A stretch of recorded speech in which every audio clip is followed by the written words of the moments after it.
ya di sini pada web kita kali ini. Dan memang untuk mata kuliah ini, untuk tutorial ini wajib mengikuti web sebanyak 4 kali ya. Dan nanti ada kehadirannya itu tepat waktu, terlambat atau apa, izin itu ada. Nah, sampai sejauh ini belum ada yang izin ya. Jadi kita harap semuanya bisa bergabung. Selamat datang di tutorial online kita. Salam kenal dengan saya. Kebetulan untuk mata kuliah materi ini akan saya sampaikan mengenai tugas 1 gitu ya. Nah, di web pertama ini saya kenalkan dulu, nama saya Suwahini Gandra, saya salah satu dosen di perguruan tinggi swasta di Kota Pekanbaru. Saya harap rekan-rekan semua bisa saya bimbing.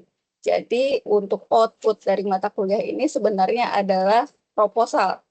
Proposal yang nanti berguna untuk karya ilmiah. Jadi bisa dilanjutkan ke karya ilmiah. Atau di sini udah pada sejalan juga ada karya juga, saya belum tahu juga, tapi nanti sebenarnya ini dalam bentuk proposal. Nah, untuk materinya kita mulai aja, saya share screen aja materi kita malam ini untuk tugas pertama. Nah, ini kita record, jadi bagi yang terlambat atau tidak mengikuti bisa nanti ininya rekaman videonya kita bagikan. Nah, ini kita masuk metode penelitian ya. Untuk tutorialnya tugas 1, materinya konsep dasar pendekatan, strategi dan desain penelitian.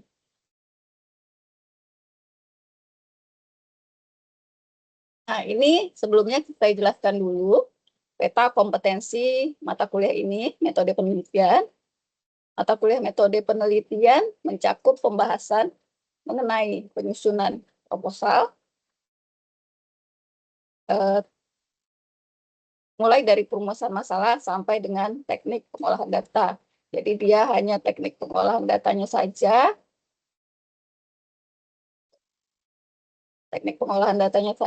dan tidak sampai pada hasil.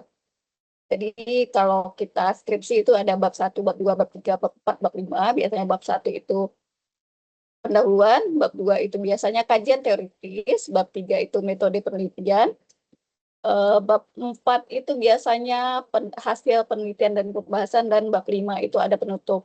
Nah, untuk metode penelitian ini kita hanya sampai bab 3, yaitu pendahuluan yang berisi latar belakang, perumusan masalah, tujuan dan manfaat.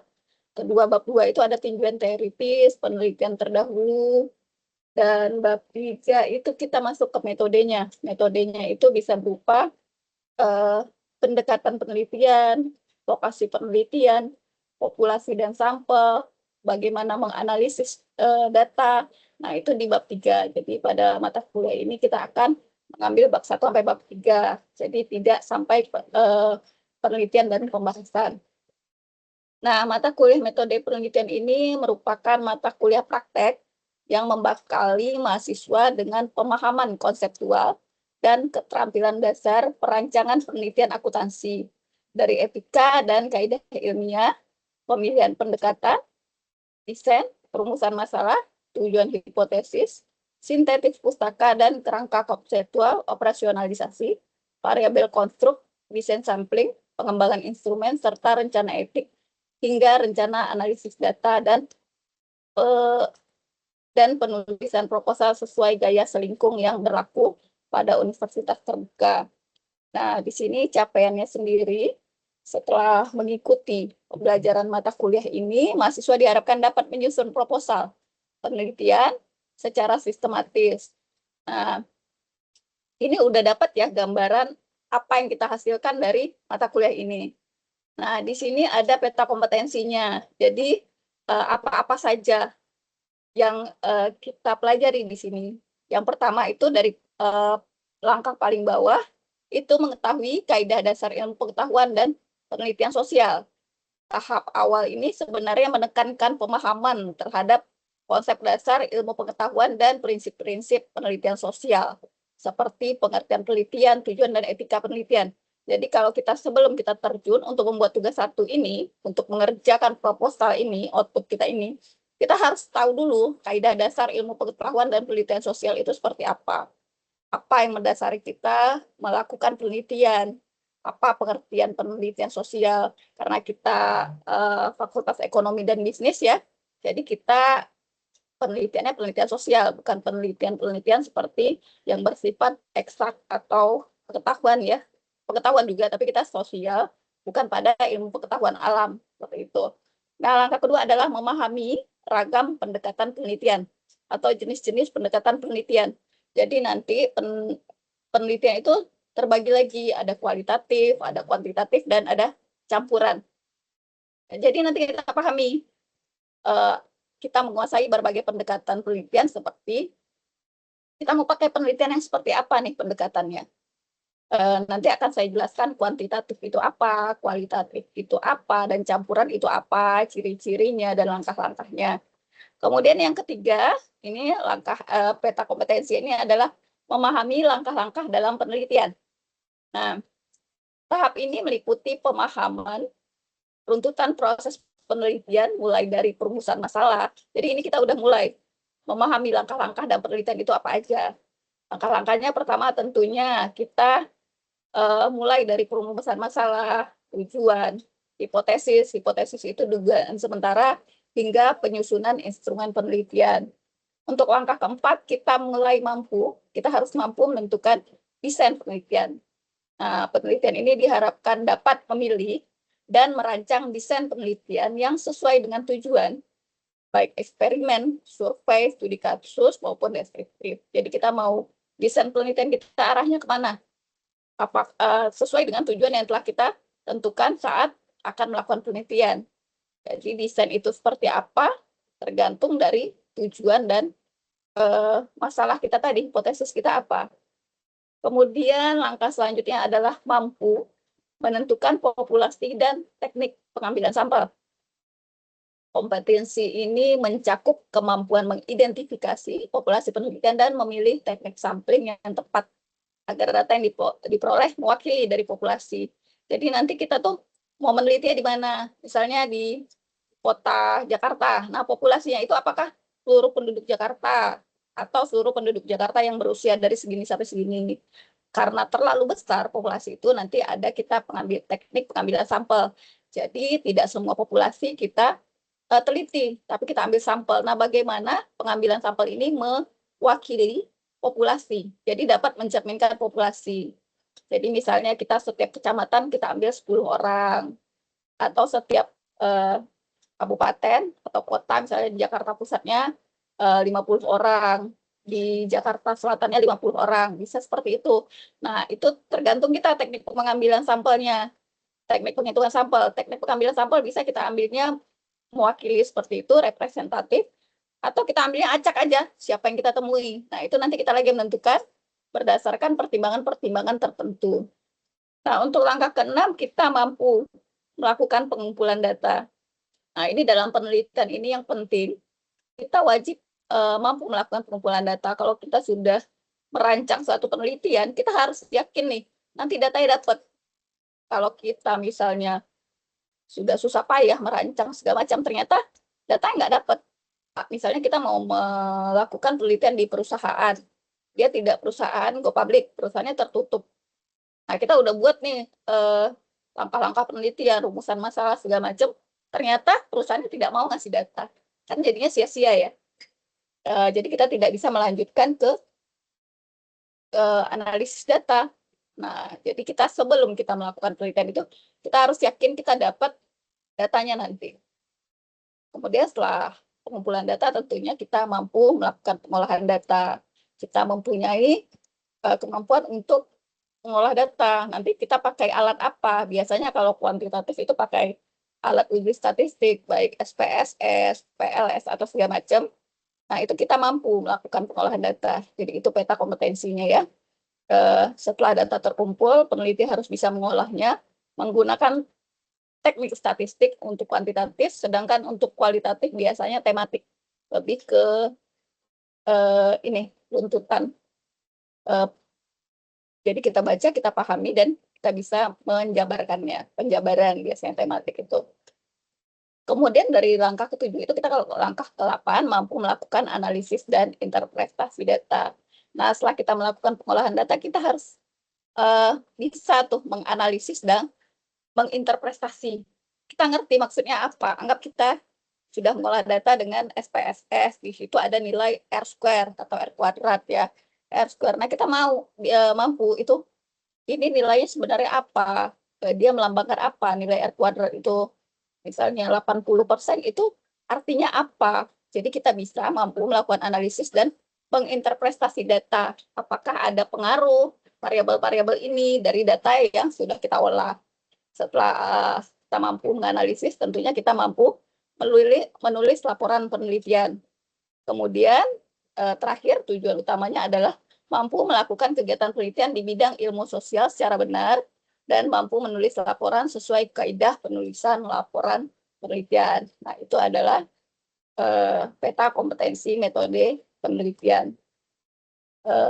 Kesimpulannya, peta kompetensi ini menunjukkan alur kita pembelajaran yang bersifat progresif dan sistematis. Sistematis berarti berurutan dari pengetahuan teoritis menuju keterampilan praktis dalam melaksanakan penelitian.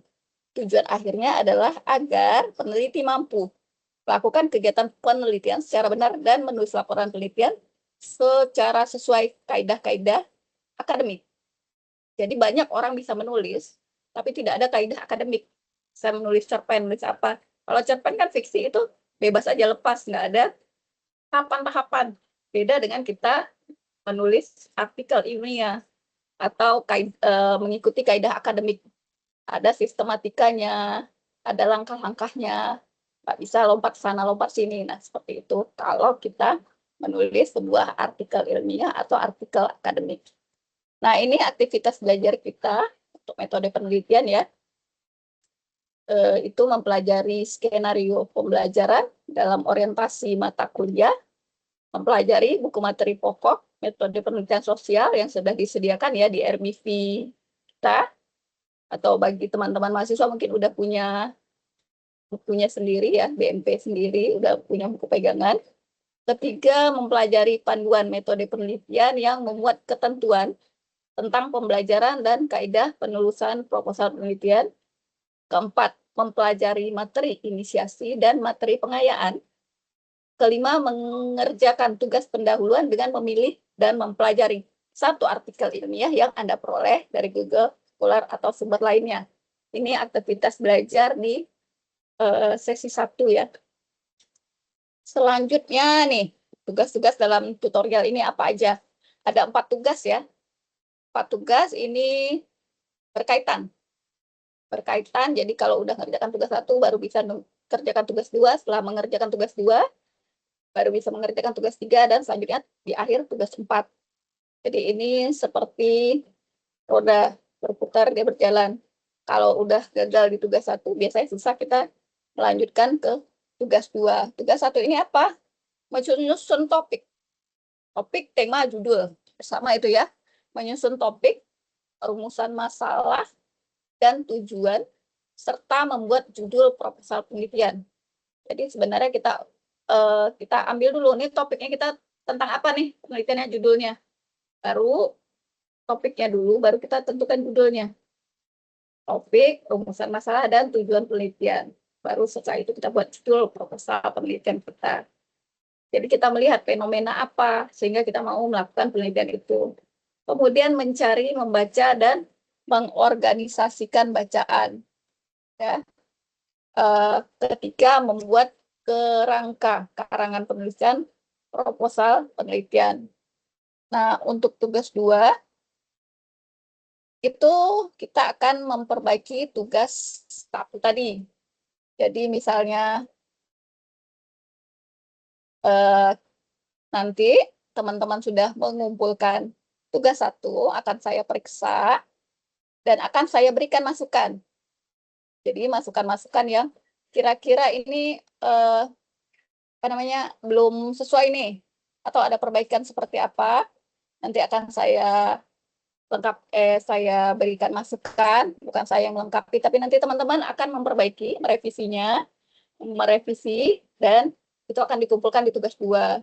Selain itu, selain perbaiki revisi yang tulisan di tugas 1 tadi, nanti teman-teman juga akan membuat tinjauan pustaka atau kerangka teoritis, kerangka konsep. Jadi biasanya teori-teori dari berbagai ahli, misalnya kita mau melakukan penelitian mengenai kinerja misalnya, atau mengenai kinerja keuangan perusahaan. Nanti teori apa yang mendukung penelitian kita tersebut. Ketiga, mengembangkan atau menulis proposal penelitian. Jadi di tugas 2 ini sudah dibentuk mulai membuat proposal penelitiannya. Kalau sebelumnya hanya membuat seperti draft rancangan penelitian, rencana seperti apa. Nah, di sini sudah mengembangkan atau menulis proposal penelitian. Untuk tugas 3 itu akan saya periksa lagi. Kemudian nanti bila ada revisi, masih perlu perbaikan, boleh diperbaiki, tapi jika sudah menurut saya sudah sesuai kaidah-kaidah dan standar lingkung dari universitas terbuka, nah itu dilanjutkan saja. Kemudian nanti dibuat definisi operasional. Definisi operasional itu definisi masing-masing variabel penelitian, bagaimana pengukurannya, kemudian mengunggah draft proposal penelitian. Nah, untuk tugas 4 ini sudah sempurna berbentuk proposal. Jadi di tugas 4 itu revisi draft proposal yang sudah diunggah di tugas 3. Jika ada masukan dari saya review dulu. Kemudian menambah teknik analisa data di bagian metode, itu kayak bab 3-nya. Kemudian menggugah proposal penelitian yang telah diperbaiki dan sudah bentuk lengkap. Seperti itu untuk tugas-tugas yang harus dikerjakan. Nah, ini skema aktivitas belajar mata kuliah ya. Itu ada kegiatan belajar 1, pendahuluan sesi 1, itu sudah kita lalui ya, kita pelajari seperti apa RPF, RAP, nah ini tentang apa. Kemudian sekarang kita belajar di sesi 2, ada kegiatan belajar 2, sini webinar web 1 ya, dan kegiatan belajar 3 tugas 1. Jadi saya harap minggu ini teman-teman sudah mengerjakan tugas 1. Kemudian nanti masuk sesi 3 di minggu depan ya, 2 minggu lagi atau minggu depan, tanggal 26 ya. Nanti ada tutorial 2, ada tugas 2. Nah, di situ saya minta teman-teman aktif ya, selalu mengumpulkan tugas-tugasnya karena nanti akan menjadi dasar penilaian. Di sesi 4, kebalik nih panahnya kayaknya. Di sesi 4 ada tugas, ini sesi 3 di, tugas 3 itu di sesi 4. Berarti kebalik namanya ini ya. Kegiatan belajar 7 dan kegiatan belajar 6. Ada web 2 dan tugas 3. Selanjutnya di kegiatan belajar di sesi 5 itu ada kegiatan belajar 8. Tugas 3 lanjutan berarti diberi kesempatan teman-teman untuk merevisi tugas 3. Kemudian di sesi 4 ada web ketiga dan tugas 4. Di sesi ke-7 itu tugas 4 lanjutan dan web ke-4. Di sesi ke-8 itu proposal final diunggah kembali ke tugas 4 ya. Jadi tidak seperti mata kuliah tutorial lainnya yang harus setiap minggu. Nah, ini ada dikasih spare beberapa minggu ya. Jadi cuma lanjutan, memperbaiki, revisi, seperti itu. Nah, ini penilaian. Untuk penilaian mata kuliah ini secara penilaian akhir dan tugas mata kuliah metode penelitian diberikan oleh pembimbing, yaitu saya sendiri, pada sistem e-learning, dengan menggunakan format penilaian proposal penelitian yang telah disediakan oleh universitas terbuka sendiri. Nah, nilai akhirnya itu dari tugas. Tugas 1 20%, tugas 2 20%, tugas 3 20%, dan tugas 4 40%. Namun ya ini tetap kehadiran web tetap. Jadi kalau tidak hadir web, setahu saya berapa kali itu akan mempengaruhi nilai. Kemudian nilai akhir mata kuliah ditentukan dengan kategori grade minimal C. Jadi kalau di bawah C tidak lulus. Dengan tingkat kesamaan similaritas hasil cek plagiasi maksimum 30%. Jadi nanti tugas 4 itu, proposal itu akan kita cek Turnitinnya. Jadi teman-teman mahasiswa nanti sebelum mengumpulkan tugas 4 juga diwajibkan untuk mengecek plagiasi dengan Turnitin. Itu maksimum skornya 30%. Agar tidak terindikasi plagiat penelitian orang lain, peneliti lain. Nah, sampai di sini ada yang mau ditanyakan tidak? Sampai pengenalan mata kuliah ini. Nanti kita masuk ke teori, karena kita 2 jam ya. Jadi kita masuk dulu ke pengenalan mata kuliah ini sendiri.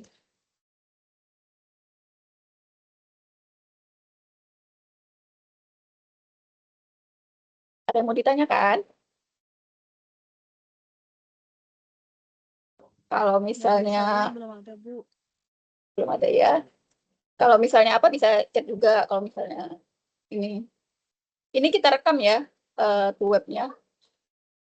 Kalau misalnya tidak ada, udah paham ya seperti apa mata kuliahnya. Karena biasanya kan tutorial online itu nggak ada tuh web ya. Cuman online aja mengerjakan diskusi, forum diskusi, mengerjakan tugas seperti itu kan. Jadi ini agak berbeda. Nah, tugasnya juga cuma 4, tapi mandiri. Seperti itu. Nah, kalau memang tidak ada, kalau misalnya ada pertanyaan bisa di raise hand. Nah, kalau udah kita masuk ke materi kita.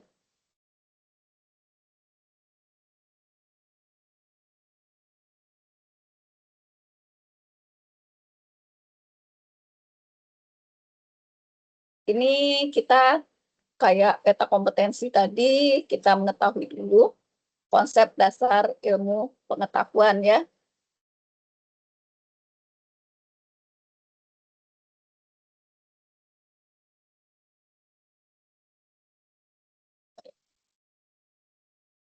Nah, di sini ada hakikat pengetahuan. Jadi kalau kita mau meneliti, penelitian itu sebenarnya pengembangan pengetahuan untuk menambah pengetahuan.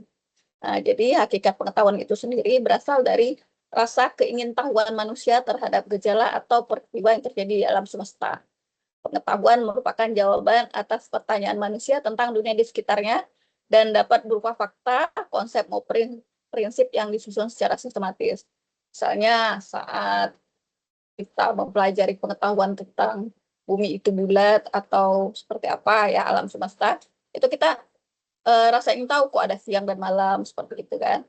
Nah, sama kita mengadakan penelitian sebenarnya rasa ingin tahu kita kenapa nih perusahaan ini kinerjanya bagus, kenapa enggak, faktor apa. Nah, sebenarnya rasa ingin tahu manusia sendiri terhadap gejala atau peristiwa yang terjadi di alam semesta itu hakikat pengetahuan pada awalnya. Pengetahuan terbentuk ketika seseorang mampu menghubungkan berbagai fakta dan menarik abstraksi atau kesimpulan yang lebih tinggi. Misalnya mengetahui hubungan antara pemilik sepeda motor dengan jenis pekerjaan masyarakat, menunjukkan bahwa pengetahuan tidak hanya mengumpulkan data, tetapi juga memahami keterkaitan antar data tersebut. Ini kayak contohnya ya. Ini rata-rata yang bawa Beat atau bawa Mio atau bawa Scoopy, rata-rata gendernya wanita atau pekerja kantoran. Nah, kalau yang bawa motor-motor besar biasanya yang kerjanya di lapangan. Nah, itu kan keterkaitan tuh. Nah, seperti itu. Jadi dia tidak hanya mengumpulkan data, tetapi juga memahami keterkaitan antar data tersebut. Itu. Kemudian pengetahuan berbeda dengan ilmu pengetahuan. Ya, ilmu pengetahuan bersumber dari pengetahuan, tetapi baru dapat disebut ilmu jika diperoleh melalui proses sistematis, logis, dan teruji kebenarannya. Jadi kalau dia belum teruji kebenarannya, dia cuma pengetahuan aja, bukan ilmu. Dengan demikian, hakikat ilmu pengetahuan adalah pengetahuan yang disusun berdasarkan metode ilmiah untuk mencari kebenaran yang dapat dipertanggungjawabkan secara rasional. Nih misalnya pengetahuan nih, kalau kena hujan itu demam. Itu baru pengetahuan aja. Karena tidak melalui proses sistematis, logis, dan teruji kebenarannya. Tapi atau makan es bikin sakit, nah itu baru pengetahuan aja. Tapi bukan ilmu pengetahuan, karena belum tentu teruji kan kebenarannya dan tidak sistematis atau tidak logis. Itu contoh hakikat pengetahuan.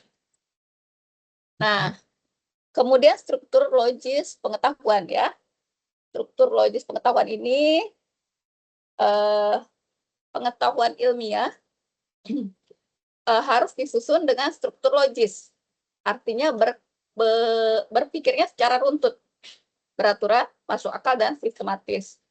Scientific method yaitu formulasi permasalahan, hipotesis, pertanyaan, pengumpulan data, analisis data, dan pengambilan keputusan. Jadi itu adalah struktur logis berurutan dia.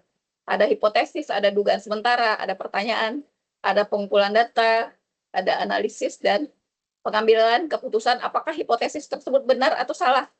Nah, seperti itu. Jadi, misalnya hipotesisnya apakah rata-rata motor metik itu dipakai oleh gender perempuan. Kita kumpulkan data nih, siapa aja yang beli motor metik. Nanti kita analisis apakah memang seperti itu. Nah, nanti akan ada pengambilan keputusan atau kesimpulan bahwa hipotesis tersebut adalah benar. Kemudian, struktur logis pengetahuan ini dilakukan dengan metode ilmiah yang meliputi formulasi permasalahan, menentukan masalah atau pertanyaan yang dijawab, membuat hipotesis. Hipotesis itu dugaan sementara terhadap jawaban masalah. Kemudian ada pengumpulan data, pengumpulan bukti atau fakta dari observasi atau eksperimen. Kemudian analisis data, mengolah dan menafsirkan data untuk menentukan pola atau hubungan antar variabel tersebut. Kemudian ada pengambilan keputusan, penarikan kesimpulan berdasarkan hasil analisis. Nah, apakah menjawab hipotesis itu, apakah pertanyaan kita, dugaan kita sementara itu benar apa tidak? Ya, bisa jadi salah, bisa jadi misalnya kita bilang, oh rata-rata yang punya motor besar adalah para pria nih yang kerja di lapangan. Bisa aja ternyata dalam data ternyata salah gitu. Ternyata yang punya motor besar adalah memang pria tapi emang hobi gitu. Nah, bisa jadi seperti itu. Dengan kata lain, pengetahuan ilmiah tidak muncul secara acak, tetapi melalui proses berpikir yang teratur dan bisa dipertanggungjawabkan. Jadi andal dia. Kemudian pengujian terhadap pernyataan. Setiap pernyataan dalam sains, prinsip, teori, hukum, dan lain-lain harus siap diuji secara terbuka. Ya, jadi tidak ada cerita ilmuwan itu tidak mau diuji. Dia harus siap diuji, harus siap dinyatakan salah, benar, atau seperti apa, atau diperbaiki. Tidak hanya kita yang peneliti baru, itu harus siap kita nih, misalnya, oh nggak seperti itu loh. Oh ternyata itu hanya di populasi di perkotaan, di desa beda lagi. Nah itu bisa diuji, bisa dipertanyakan lagi. Dalam ilmu pengetahuan, setiap pernyataan harus dapat diuji secara terbuka. Jadi tidak ada yang ditutup-tutupi. Artinya pengetahuan ilmiah tidak boleh hanya didasarkan pada keyakinan atau pendapat pribadi, tetapi harus dibuktikan dan diuji oleh siapapun melalui cara ilmiah. Jadi kalau kita mengadakan penelitian, nanti penelitian berikutnya atau orang lain mau melakukan penelitian juga, itu boleh. Jadi dia juga mau melakukan penelitian, mau di daerah itu juga, aku nggak percaya nih sama hasil penelitian si A, aku mau coba juga. Nah itu kita siap, harus siap. Nah jika hasil pengujian tidak sesuai, maka teori tersebut bisa direvisi atau ditolak. Jadi banyak tuh, kayak dulu ada ilmuwan, dia meneliti bahwa makhluk hidup itu diciptakan dari benda mati. Buktinya misalnya dia lihat di ruangan kosong, ditinggalkan sampah-sampah, ternyata setelah setahun ditinggalkan itu banyak tikus-tikus. Nah, jadi dia berpendapat tikus itu dari sampah-sampah dan dari kain-kain kotor. Nah, nanti diuji lagi nih. Diuji lagi oleh peneliti lain. Ternyata tidak, tikus itu masuk dari lubang-lubang tanah. Jadi, penelitiannya itu tertolak. Direvisi oleh peneliti berikutnya. Nah, jadi ciri-ciri pengetahuan ilmiah adalah disusun secara logis dan sistematis melalui metode ilmiah dan dapat dibuktikan dan diuji kebenaran secara terbuka. Tidak ada yang ditutupi. Nah, seperti itu. Selanjutnya, norma dalam ilmu pengetahuan. Norma-norma yang terdapat dalam ilmu pengetahuan itu ada orisinalitas. Orisinalitas itu ilmu pengetahuan harus didasarkan pada gagasan dan temuan baru yang dihasilkan melalui proses penelitian yang jujur dan mandiri.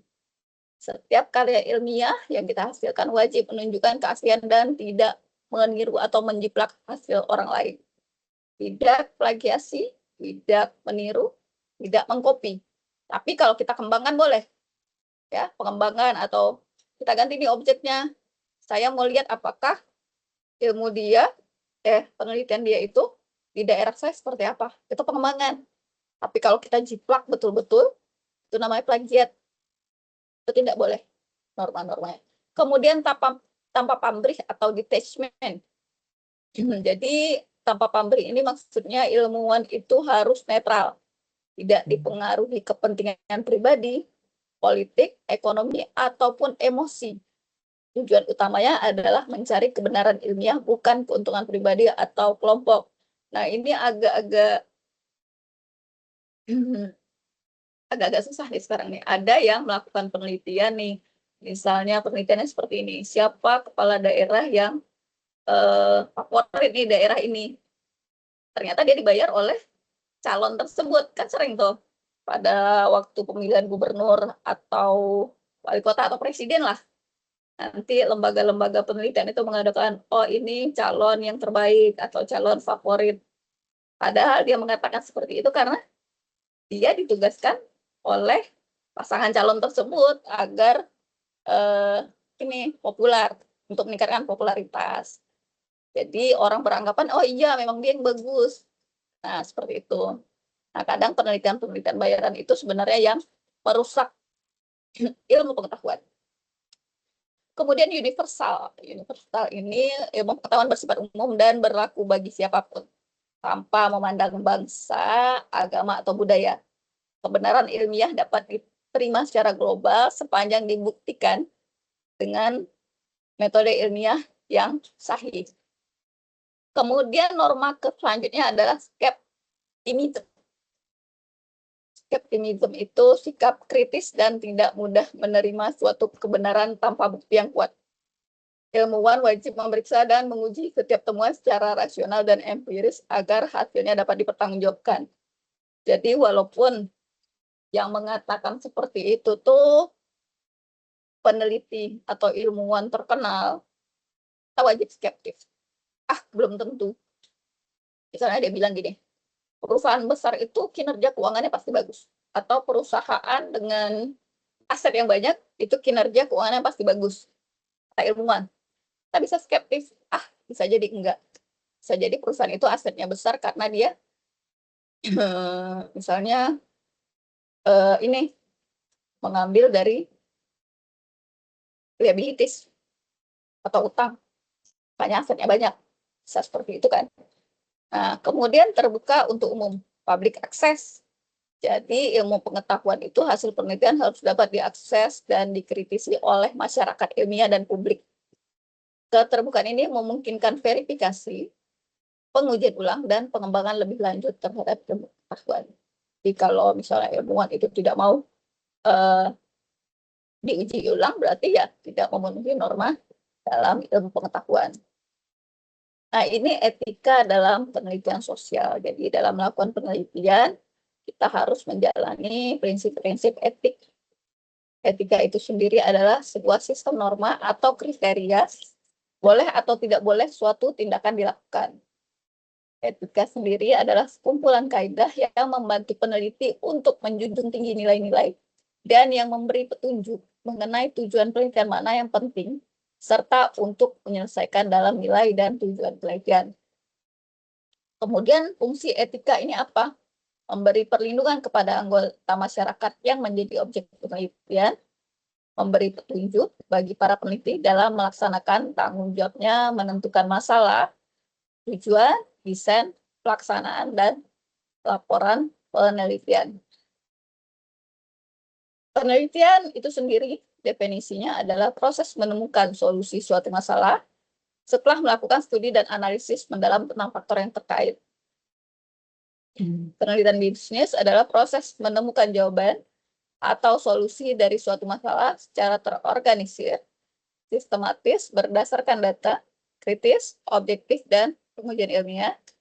Jenis penelitian bisnis adalah dasar berkaitan dengan pembentukan body of knowledge dan terapan berkaitan dengan pemecahan masalah yang dihadapi manajer perusahaan. Nah, biasanya tidak hanya pemecahan masalah, tapi juga memberikan masukan-masukan.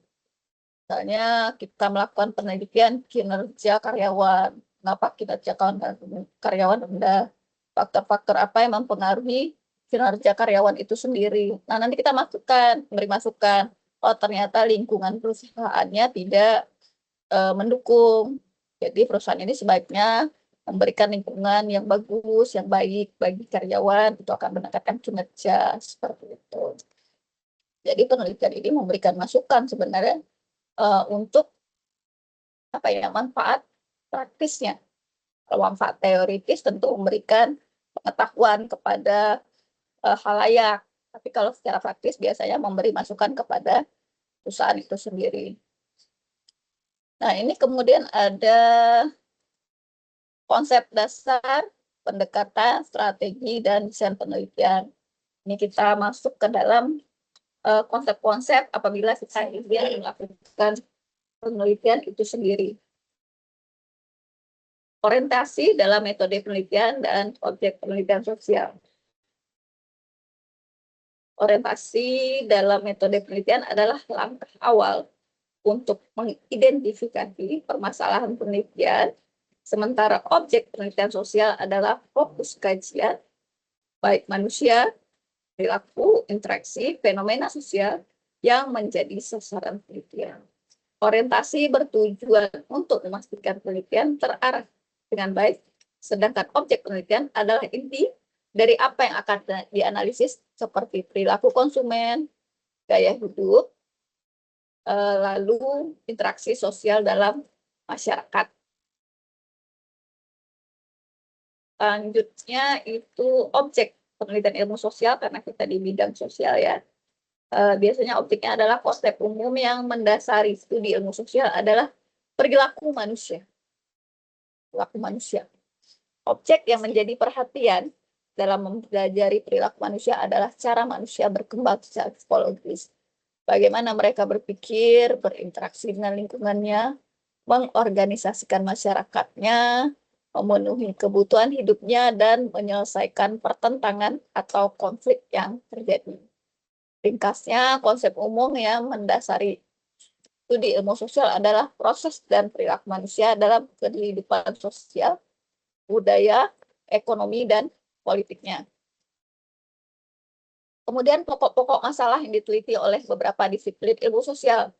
Nah, di sini ada 5 ya. Ada ilmu politik, mengkaji aspek dari kehidupan masyarakat yang berhubungan dengan kekuasaan atau power, kekuatan atau wibawa, kewenangan, authority, dominasi, dan penaklukan, subordination, di kalangan masyarakat. Itu kalau ilmu politik.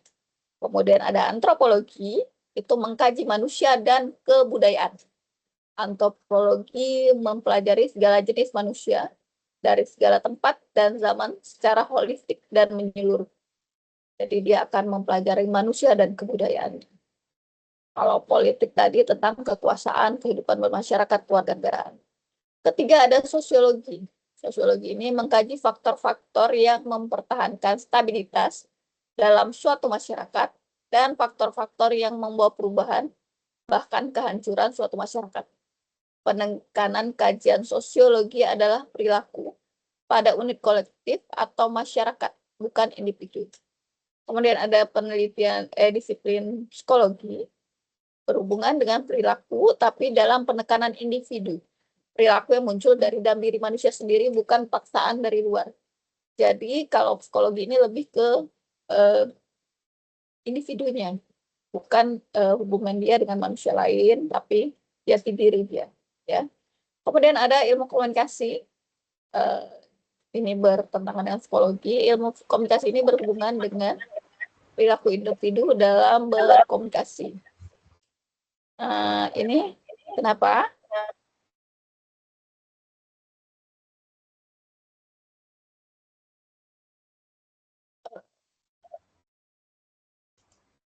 Ada yang ini tadi.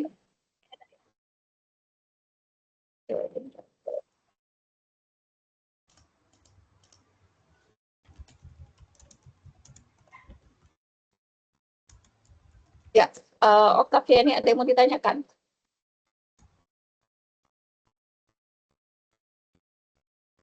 Kalau mau ditanyakan bisa resen ya, bisa acungkan tangan gitu ya.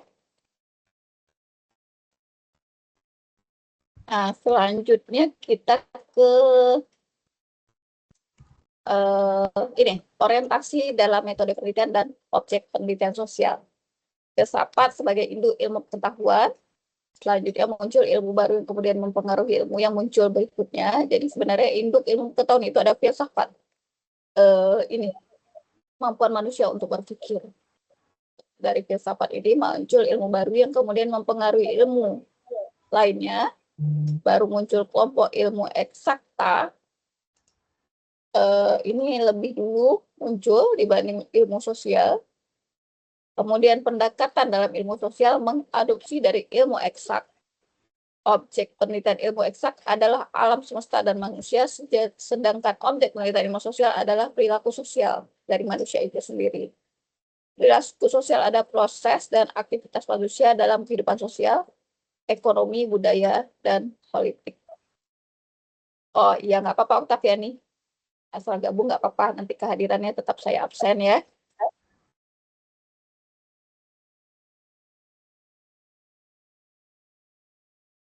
Tiffany yang kerja ya? Iya, Bu. Ya, nggak apa-apa, lanjut aja. Nanti saya tetap absen. Ini berarti sudah ada 14 orang. Ada 2 orang yang nggak masuk berarti ya. Kita lanjut aja, mungkin masih ada halangan. Nah, kemudian ada konsep dasar pendekatan, strategi, dan desain penelitian. Ini materi pada sesi 2. Dalam pendekatan ilmiah, pemahaman mengenai mengenai pendekatan, strategi, dan desain penelitian merupakan hal mendasar untuk menentukan arah dan validitas hasil penelitian. Jadi ini seperti landasan atau fondasi dalam penelitian. Ketiganya berfungsi sebagai panduan konseptual dan operasional bagi peneliti dalam menjawab permasalahan penelitian secara sistematis, logis, dan terukur. Jadi seperti fondasi itu harus kuat kalau kita melakukan penelitian. Bukan hanya saat pengolahan data, tapi ini adalah fondasi landasannya. Jadi kita harus tahu dulu pendekatan strategi kita dalam penelitian serta desainnya. Nah, pendekatan dalam penelitian adalah salah satu bagian dari keseluruhan proses penelitian. Pendekatan penelitian menjadi dasar penetapan desain penelitian dan harus dipilih secara cermat. Pendekatan penelitian yang tidak pas akan mengakibatkan hasil penelitian melenceng dan dari tujuan yang diharapkan. Ini ada pengertian pendekatan.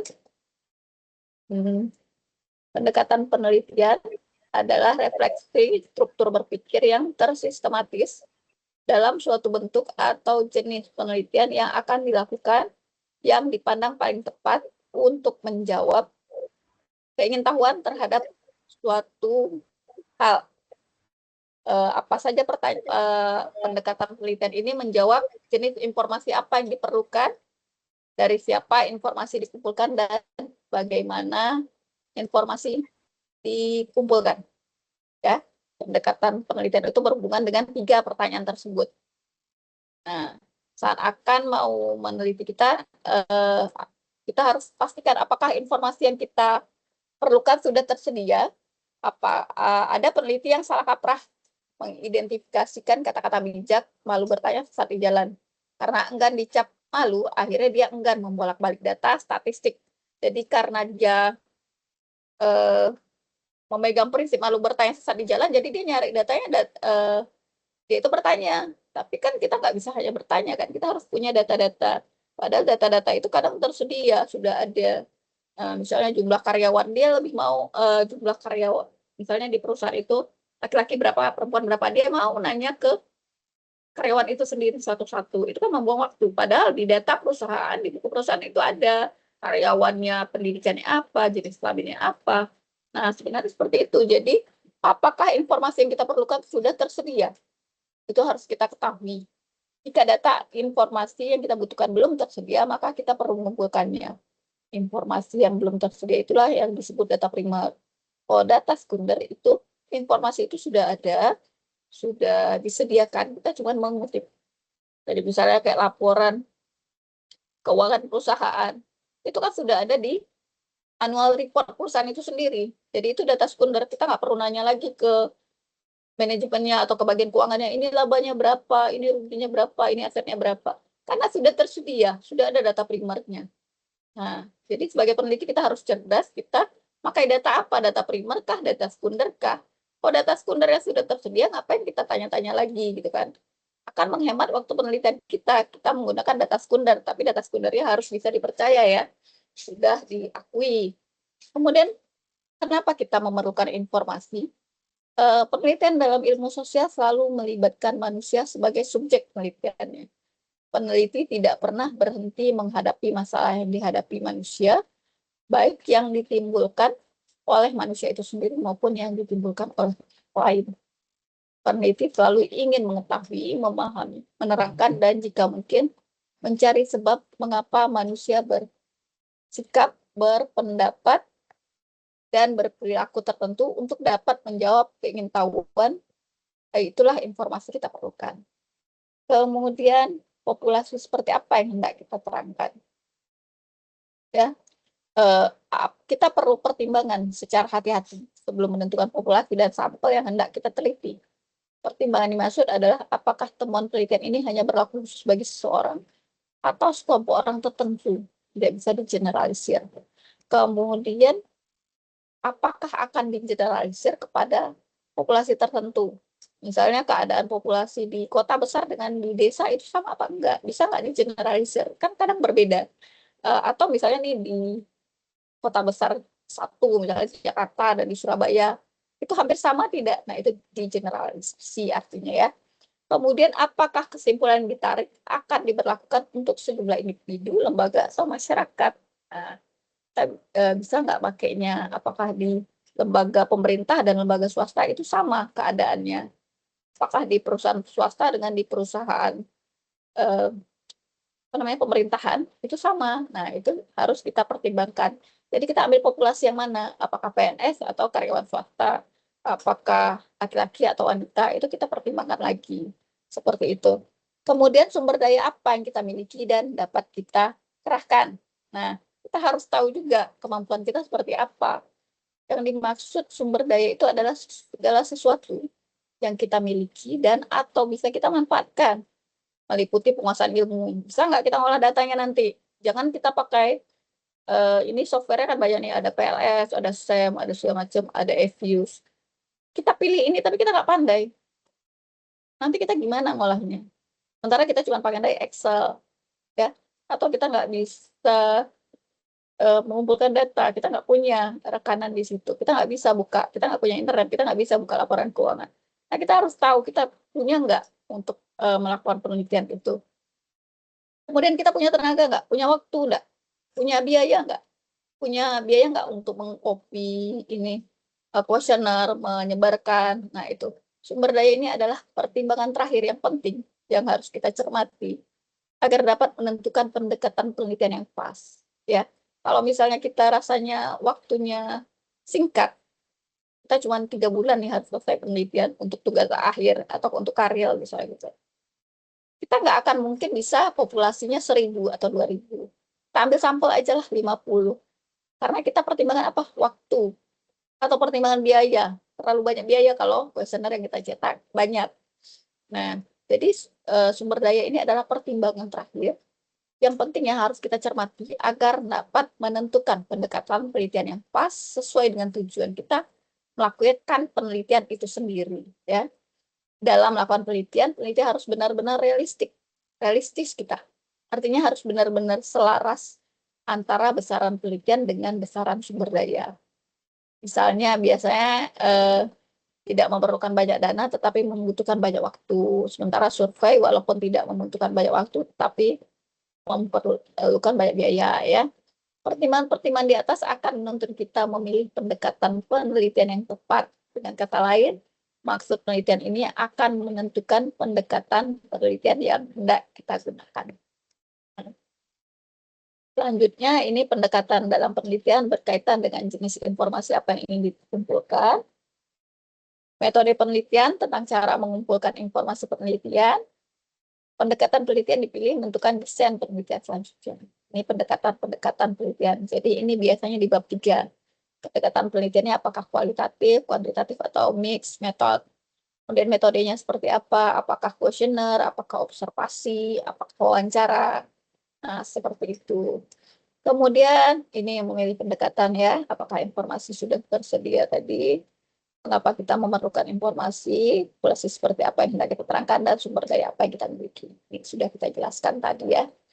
Kemudian ragam ragam pendekatan penelitian, di macam-macam pendekatan penelitian. Pertama ada historis. Historis itu apa?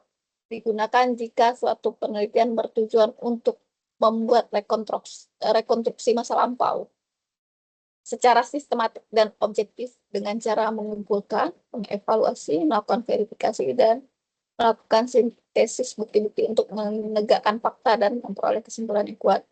Misalnya penelitian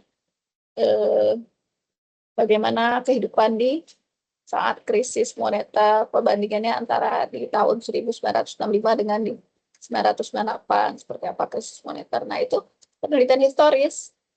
Jadi kita meruntut secara sistematis dan objektif dengan cara mengumpulkan, mengevaluasi, dan melakukan verifikasi. Melakukan verifikasi kepada saksi-saksi terkait, ya, dan melakukan sintesis bukti-bukti untuk menegakkan fakta dan memperoleh kesimpulan yang kuat.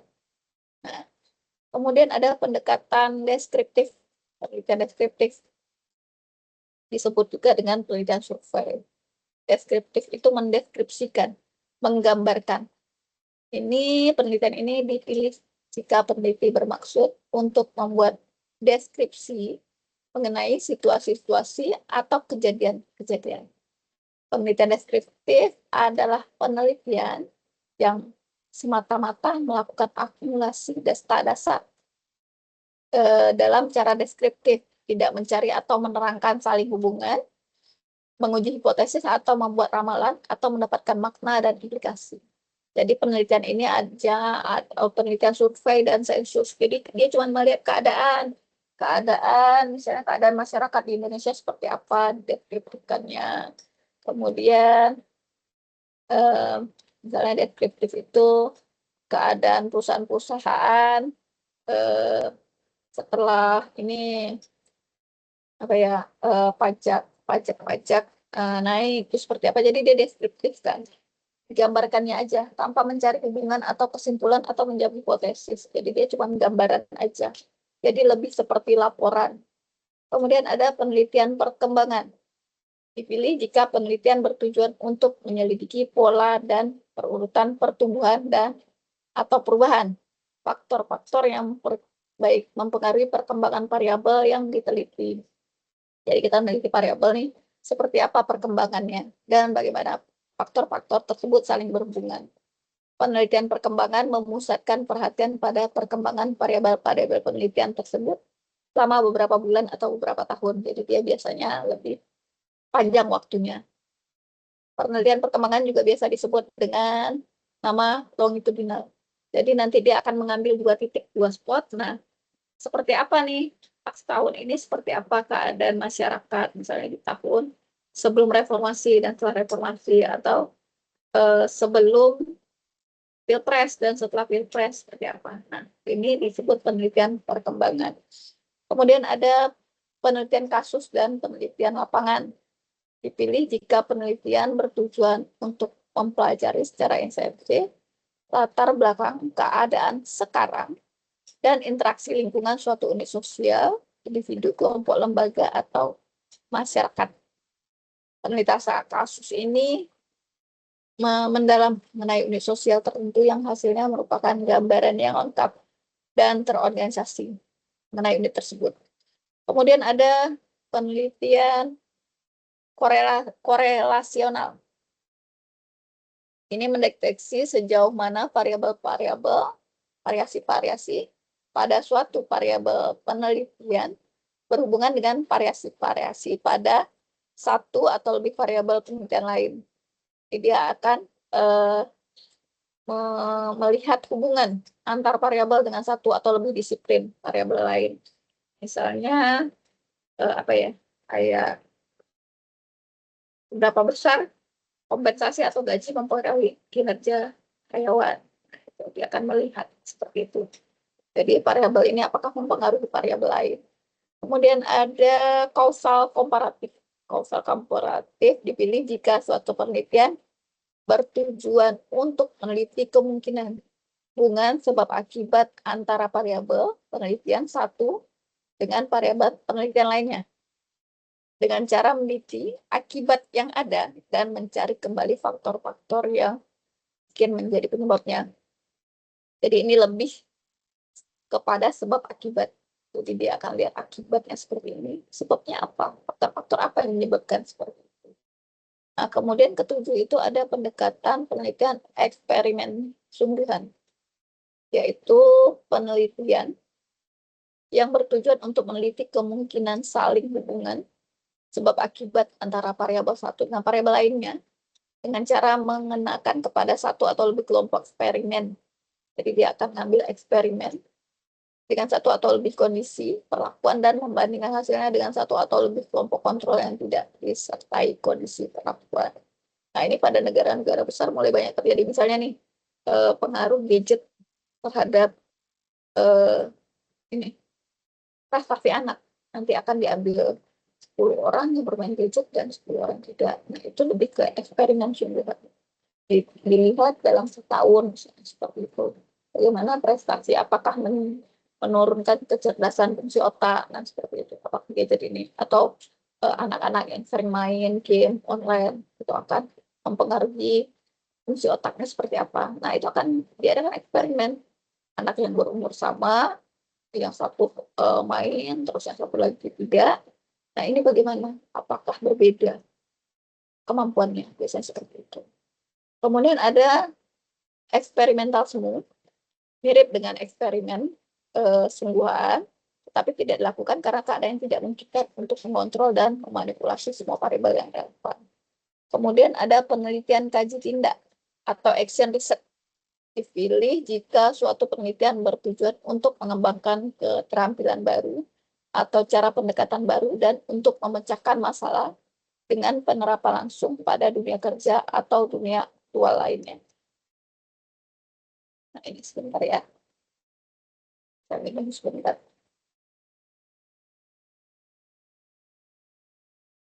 Kemudian kita, nah ini pendekatan penelitian kita masuk.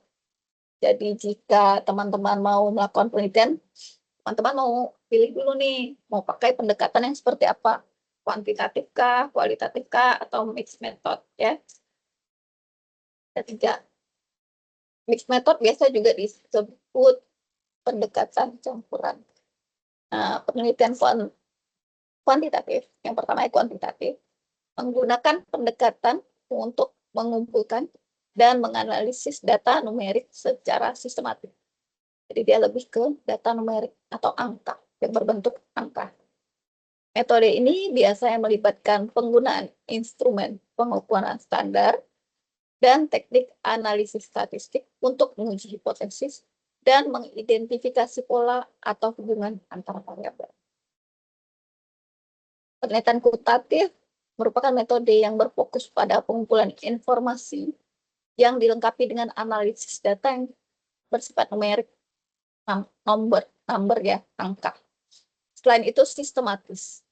Penelitian kuantitatif dengan menggunakan dan mengajukan serta menguji hipotesis, mengidentifikasi model riset, dan mengetahui hubungan antara variabel riset. Penelitian kuantitatif memiliki keluasan objektivitas. Peneliti pun dapat menguji hipotesis serta mengeneralisasi hasil. Namun metode ini mungkin tidak dapat menangkap nuansa atau konteks yang lebih dalam dibandingkan dengan kualitatif.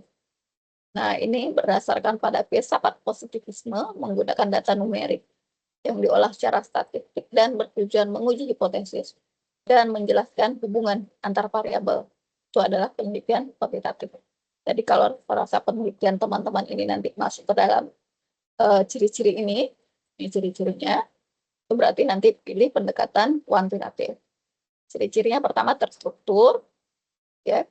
Proses pelaksanaan riset dilakukan dengan langkah yang jelas dan terorganisasi, sistematis, ada langkah-langkahnya, ada tahap-tahapannya. Kemudian direncanakan dengan cermat. Metodenya dilakukan secara berurutan, sistematis, dan konsisten. Keempat, terkontrol. Adanya proses pemantauan dan pengendalian setiap langkah dalam proses. Kemudian ada replikasi. Proses dapat diulang dengan hasil yang konsisten. Jadi kalaupun diulang, bisa hasilnya tetap seperti itu. Kemudian ada fokus tujuan, seluruh proses diarahkan untuk mencapai tujuan yang telah kita tentukan di awal. Kemudian pengumpulan data dilakukan menggunakan kuesioner dengan tipe jawaban tertutup atau terbuka. Itu ciri-ciri kuantitatif. Jadi jika teman-teman memang pengen, ini nanti aku nyari datanya kuesioner nih, itu udah pasti kuantitatif. Kuesioner jawabannya ada pilihan, misalnya setuju, sangat setuju, tidak setuju. Nah, biasanya seperti itu ya kalau kuantitatif. Atau baik, sangat baik, tidak baik. Nah, bisa juga terbuka, tapi kalau terbuka ini agak lebih susah ya. Untuk pengolahannya biasanya akan kita buat variabel dummy. Jadi mewakili ini jawaban. Kemudian ada yang kedua, ada penelitian kualitatif.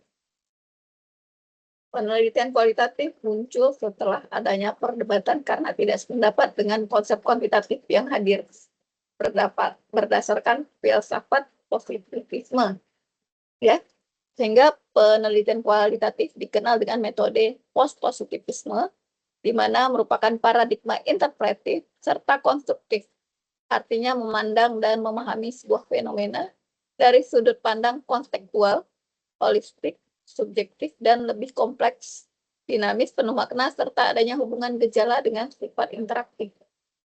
Hal ini sangat berbeda dengan kuantitatif yang berfokus pada data numerik dan analisis statistik. Inti dari penelitian kualitatif ini menganggap bahwa realitas dikonstruksikan secara sosial dan sebuah pengetahuan bersifat subjektif serta bergantung pada konteks. Jadi penelitian kualitatif ini berfokus pada pemahaman mendalam terhadap realitas sosial yang bersifat subjektif karena kebenaran dibentuk oleh pengalaman, pandangan, dan interaksi manusia dalam lingkungan tertentu, bukan sekedar angka atau data statistik. Jadi kalau kuantitatif itu lebih kepada angka ya. Kalau kualitatif ini enggak, dia akan mengamati secara lebih mendalam, dibandingkan dengan teori-teori yang dipelajari, dilihatnya seperti apa, diamati. Biasanya observasi ya, observasi mendalam, dinilainya seperti apa. Nah, itu kualitatif.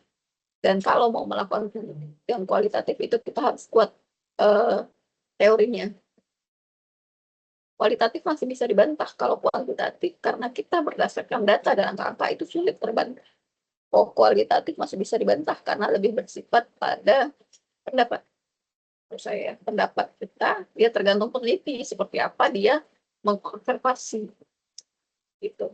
Nah, ini ciri-ciri penelitian kualitatif dilakukan secara alamiah, yang berarti langsung mencari sumber data dan peneliti merupakan instrumen kuncinya. Ya. Jadi instrumen kuncinya peneliti itu sendiri. Kalau kuantitatif dia teknik analisa datanya, misalnya alat-alat statistik yang digunakan.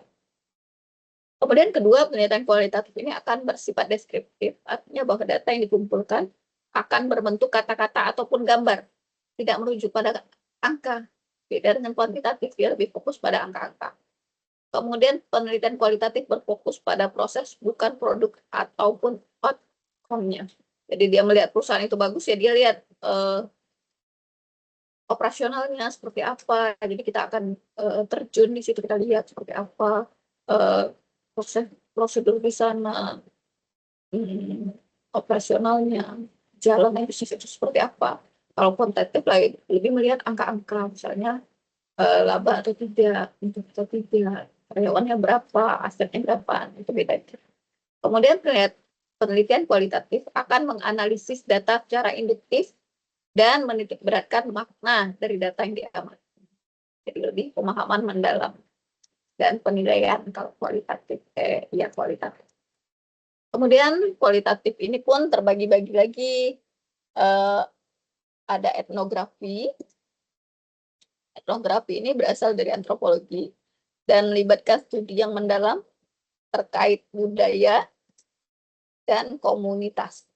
Ya, peneliti biasanya tinggal secara langsung dengan objek yang diteliti, ya, kalau etnografi. Jadi dia langsung tinggal dengan objek yang diteliti untuk mempelajari, mengamati, bahkan ikut berpartisipasi dalam aktivitas sehari-hari objeknya agar mendapatkan pemahaman tentang keyakinan, dinamika sosial objek secara mendalam. Jenis etnografi sangat berharga dalam mengeksplorasi fenomena budaya, perilaku organisasi maupun interaksi sosial. Ini misalnya kita contoh, misalnya ada tuh peneliti yang hidup di suku-suku pedalaman selama setahun. Nah, itu lebih ke penelitian etnografi. Jadi dia tinggal seperti itu, bagaimana mereka makan, bagaimana mereka hidup. bagaimana mereka tidur. Nah, ini adalah etnografi, penelitian etnografi, jadi dia langsung terjun, bukan hanya meneliti, bukan hanya observasi, bukan hanya melihat, tapi dia terjun langsung tinggal di sana. Kemudian ada studi kasus, kasus melakukan kajian mendalam pada sebuah kasus dalam konteks kehidupan nyata, dapat berupa kajian tentang suatu kelompok, individu maupun organisasi. Kajian studi kasus ini bermanfaat untuk eksplorasi permasalahan yang kompleks atau studi kasus ya, dengan melibatkan banyak variabel serta faktor kontekstual. Lalu kajian terhadap kasus akan memberikan pemahaman yang rinci tentang kejadian-kejadian tertentu. Data yang dikumpulkan akan dianalisis untuk menghasilkan konsep baru. Kemudian ada pengamatan alami. Pengamatan alami ini adalah penelitian yang ini dilakukan dengan mengamati perilaku subjek dalam lingkungan dan kondisi alami tanpa adanya intervensi atau manipulasi. Peneliti hanya mengamati dan mencatat apapun yang terjadi secara alami, sehingga mendapat gambaran autentik tentang suatu subjek bertindak dan interaksi kehidupan sehari-hari. Nah, kemudian ada fenomenologi. Penelitian berfokus untuk memahami pengalaman hidup individu dari sudut pandang mereka sendiri untuk mengungkapkan esensi dari pengalaman yang subjek peneliti alami. Kemudian ada studi sejarah, metode yang berfokus terhadap analisis sebuah peristiwa, pengalaman, dan perkembangan masa lalu sebagai cara memahami konteks sejarah dan dampaknya untuk masa kini dan masa yang akan datang. Biasanya peneliti akan menggunakan sumber sejarah yang terdokumentasi, bisa melalui arsip, surat, artikel, surat kabar, maupun dari buku. Sebagai tujuannya adalah mengungkapkan fakta atau peristiwa di masa lalu dan bagaimana hal tersebut dapat mempengaruhi perkembangan sosial. Selanjutnya ada ground theory. Jenis yang dikembangkan ini bertujuan untuk menemukan teori dari data yang dikumpulkan. Jadi sebenarnya penelitian ini digunakan untuk menciptakan teori baru yang nanti akan digunakan oleh penelitian-penelitian berikutnya. Pada jenis ini pengumpulan data dan analisis dilakukan secara berulang-ulang sebagai upaya mengembangkan teori yang dasarkan pada data empiris. Manfaat dari jenis ground theory ini adalah membantu eksplorasi fenomena baru yang belum dan kurang dipahami peneliti. Nah, ini misalnya ada orang mulai mengamati ini misalnya perilaku flexing terhadap apa ya, minat beli atau perilaku flexing terhadap, pokoknya banyak yang baru-baru, fenomena baru itu banyak sekarang. Apalagi sejak adanya sosial media itu apa kayak flexing itu mulai banyak terjadi. Apa hubungannya kaitannya dengan stres misalnya gitu. Jadi misalnya teman-temannya atau follower-followernya pada flexing, nah dia yang stres, ada nggak dampaknya? Itu kan kayak ilmu baru, zaman dulu tidak ada. Nah itu bisa kita ciptakan teori. Kemudian jenis penelitian kualitatif ada lagi biografi. Biografi adalah penelitian kualitatif ya, seperti tahu ya, biografi ini biasanya kehidupan individu tertentu secara detail. Biasanya orang-orang terkenal, artis, politikus, tokoh-tokoh dunia itu ada biografinya. Sehingga tujuan dari jenis ini adalah untuk memahami perjalanan hidup, bagaimana pengalamannya, dan bagaimana konteks sosial historis yang membentuk individu sebagai subjek penelitian. Dengan kata lain, jenis penelitian ini akan menggali kehidupan seseorang dengan menarasikan pengalamannya dalam mencapai sesuatu, melewati tantangan dan pengalaman akan perubahan diri, dan biasanya diharapkan dapat menjadi motivasi bagi pembaca. Nah, ini jenis-jenis penelitian ya. Ini 4 macam pengumpulan data dalam penelitian kualitatif. Ya, kalau kualitatif ini biasanya wawancara. Kalau tadi kuantitatif itu biasanya kuesioner ya. Biasanya kita pakai kuesioner karena kalau kuantitatif itu sampelnya harus besar. Kalau kualitatif ini sampelnya boleh dikit, boleh 1, tapi dilihat secara mendalam. Nah, boleh 5, boleh sedikit, tapi dia eh, dipelajari secara mendalam. Nah, kumpulan datanya bisa wawancara, bisa observasi, bisa dokumentasi, dan triangulasi. Nah, mungkin hampir tahu ya kalau 3. Wawancara, mengumpulkan data kualitatif dengan interaksi langsung antara peneliti dengan narasumber. Tahu lah kita ya bagaimana wawancara. Interaksi yang dimaksud itu tanya jawab ya. Kalau wawancara itu biasanya tanya jawab, sehingga manfaatnya dapat mengungkapkan perspektif, pengalaman, dan pemikiran narasumber atau subjek yang diwawancara terhadap topik penelitian secara spesifik. Teknik wawancara ini bisa terstruktur, semi terstruktur, dan juga tidak terstruktur. Terstruktur itu pertanyaan yang telah ditentukan sebelumnya sebagai panduan peneliti. Jadi jawabannya iya, tidak, misalnya udah ada pilihan. Kalau semi terstruktur, ada panduan pertanyaan telah disiapkan, peneliti dapat mengembangkan berdasarkan jawaban. Jadi misalnya nanti eh, narasumber itu memberi jawaban ini, nanti ada pertanyaan lanjutan. Kalau dia jawabnya tidak, beda lagi pertanyaannya. Nah, itu semi terstruktur. Kalau terstruktur itu sudah ada poin-poinnya, tidak bisa dikembangkan lagi. Kemudian ada tidak terstruktur wawancara. Jadi ada 3 jenis: terstruktur, semi terstruktur, dan tidak terstruktur. Kalau tidak terstruktur, tanya jawab yang bersifat bebas, tidak ada persiapan dokumen pertanyaan yang tersusun. Pertanyaan dapat dikembangkan secara alami sama interaksi. Jadi ini lebih kepada kemampuan wawancara. Kalau dia udah biasa, jam terbang udah tinggi, tidak terstruktur, nanti dia ngalor ngidul kayak ngobrol biasa, ternyata dia bisa buat hasil penelitian dari wawancara itu. Kemudian ada uh, dengan observasi. Observasi adalah merupakan cara mengumpulkan data di mana peneliti melakukan pengamatan langsung kepada subjek penelitian dalam lingkungan alaminya. Ada 2, observasi itu biasa partisipatif dan non-partisipatif. Kalau partisipatif ini keterlibatan terjadi antara peneliti dan partisipan secara langsung. Sedangkan non-partisipatif berarti peneliti hanya mengamati tanpa ikut berpartisipasi dalam aktivitasnya tersebut. Nah, kalau kayak etnografi tadi yang dia hidup, itu tentu partisipatif. Kalau non-partisipatif, dia cuma melihat aja. Jadi kalau misalnya di suatu kantor itu dia cuma duduk aja melihat bagaimana. Tapi kalau partisipatif, dia langsung menjadi karyawannya. Dia nyamar jadi karyawannya, nah itu partisipatif. Kemudian ada dokumentasi. Dokumentasi ini mengumpulkan data dari dokumen-dokumen seperti surat, surat kabar, catatan pribadi, laporan, memo, pokoknya macam-macam ya. Tapi ada bentuknya, ada data sekundernya, itu dokumentasi. Bisa dari video, bisa dari poster, bisa dari foto. Nah, tujuan dokumentasi tersebut memberikan gambaran tambahan serta mengkonfirmasi atas data yang diperoleh melalui wawancara dan observasi. Dokumen dapat menjadi informasi historis yang mungkin tidak terungkap selama wawancara atau observasi. Jadi dia adalah data tambahan biasanya setelah wawancara dan observasi. Jadi apakah mendukung, misalnya narasumber bilang seperti ini. Nah, mendukung nggak? Ada nggak dokumentasinya dari uh, hasil wawancara tersebut, dari pernyataan narasumber? Kemudian ada triangulasi.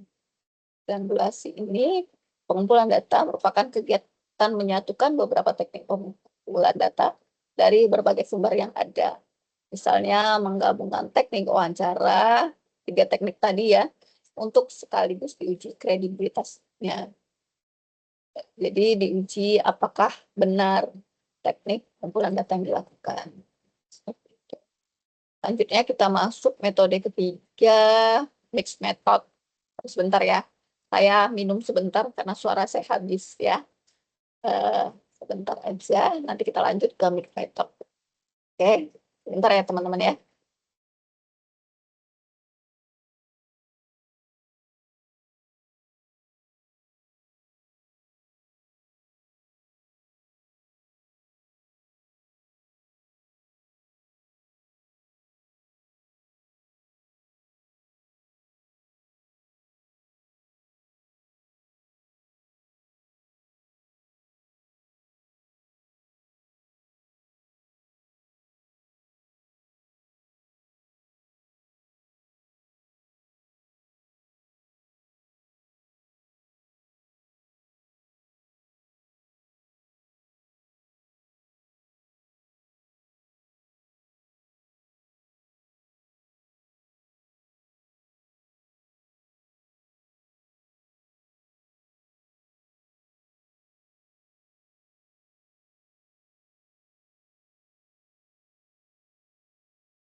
Nah, maaf ya, kita lanjut.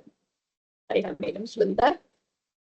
Ini mixed method adalah pendekatan yang menggabungkan metode kualitatif dan kuantitatif dalam suatu studi untuk mendapatkan pemahaman yang lebih komprehensif terhadap fenomena yang diteliti. Pendekatan ini memanfaatkan kelebihan masing-masing metode untuk menghasilkan temuan yang lebih dalam dan valid. Jadi, campuran sering digunakan untuk memecahkan masalah konteks dalam kegiatan penelitian. Jadi, pakai dua, kualitatif dan kuantitatif, agar lebih mendalam. Jadi, lebih ini. Nah, alasannya penggunaan metode mix ini adalah peningkatan akurasi, gambaran yang lebih lengkap, mengkompensasi kekuatan dan kelemahan, bantuan untuk penentuan sampel. Nah, ini ada kelebihannya. Kelebihan dan kekurangan mixed method: memiliki gambaran yang komprehensif tentang fenomena yang dianalisis, memiliki kaitan yang jelas antara jenis data dan berbagai metode yang berbeda, bermanfaat potensi triangulasi untuk memberikan hasil penelitian lengkap, pendekatan praktik yang didorong oleh persoalan nyata. Sedangkan kekurangannya karena memakai campuran, biaya penelitiannya tentu lebih besar. Dia terjun langsung dan juga dia menyebarkan kuesioner. Kemudian waktu penelitian lebih panjang, penelitian perlu memiliki keterampilan lebih dari satu metode. Kemudian temuan dari metode yang berbeda kita tidak saling menguatkan. Nah, ini kita masuk ke tugas output dari mata kuliah ini ya. Mata kuliah metode penelitian ini.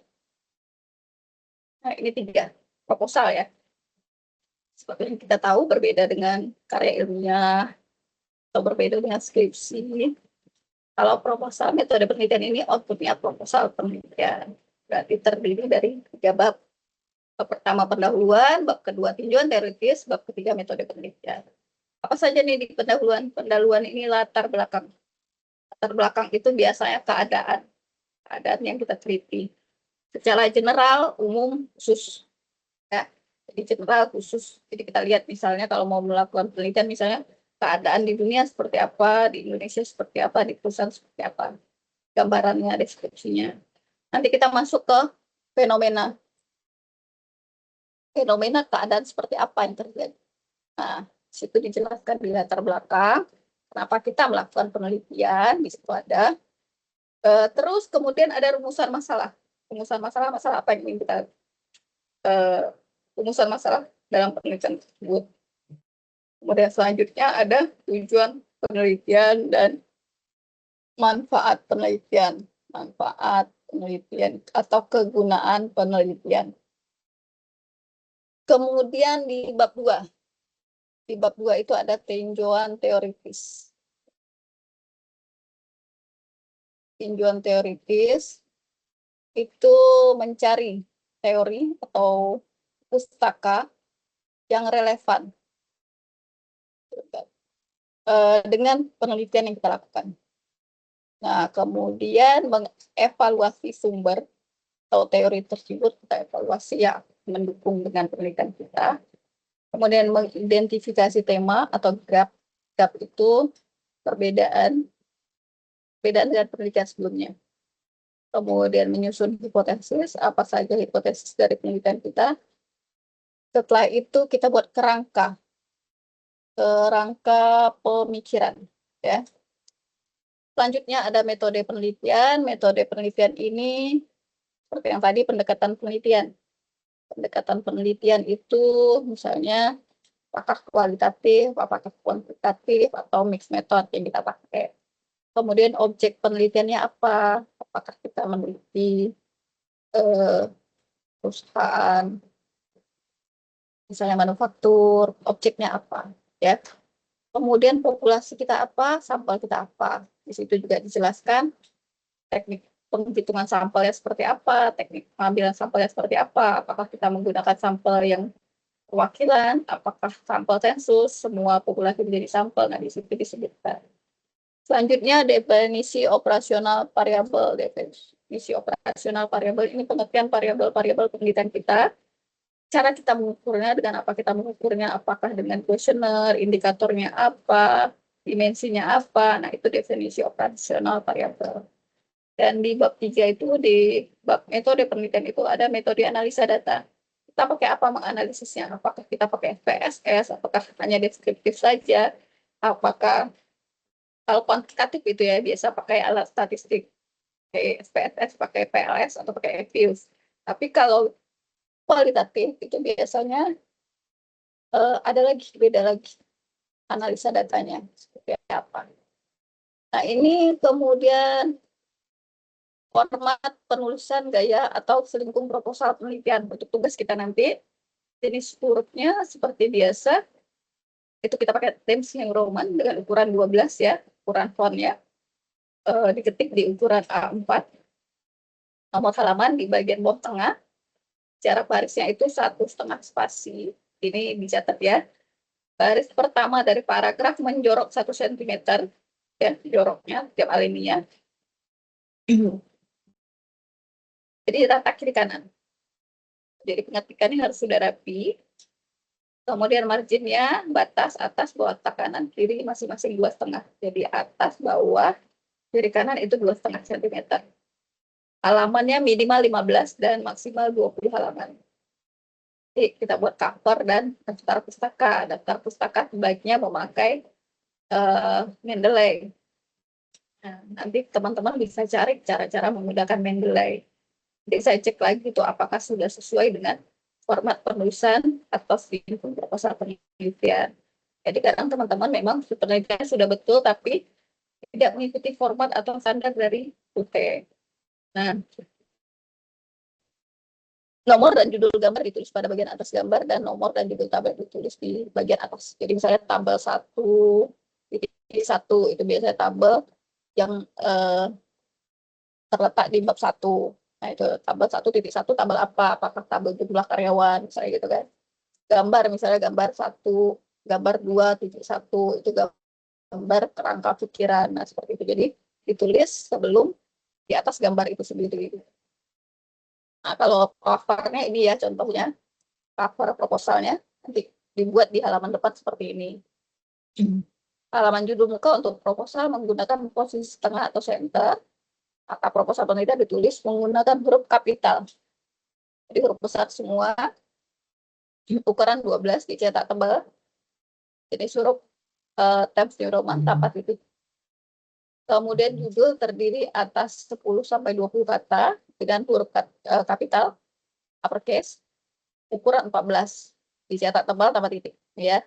Itu judulnya analisis pengaruh harga minyak dunia dan suku bunga The Fed terhadap indeks harga saham gabungan pada masa pandemi. Nah, itu judul, ukuran 14 fontnya ya. Penulisan tujuan proposal sebagai, jadi disusun sebagai salah satu syarat itu tujuan proposal ya. Ukurannya 12 dan sentence case tanpa titik.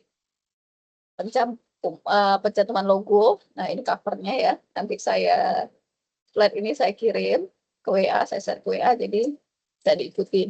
Agar nanti tidak terlalu banyak revisi. Jadi tidak bolak-balik revisi 31, 32, 33, lebih aman. Nah, karakteristik bahasa. Yang pertama objektif ya, bahasa tidak memihak dan tidak berorientasi pada pendapat pribadi berdasarkan fakta yang dapat diverifikasi secara empirik. Kemudian jelas dan singkat, bahasa tidak ambigu, tidak panjang, memanjang-manjangkan, tidak berpuitis-puitis gitu kan.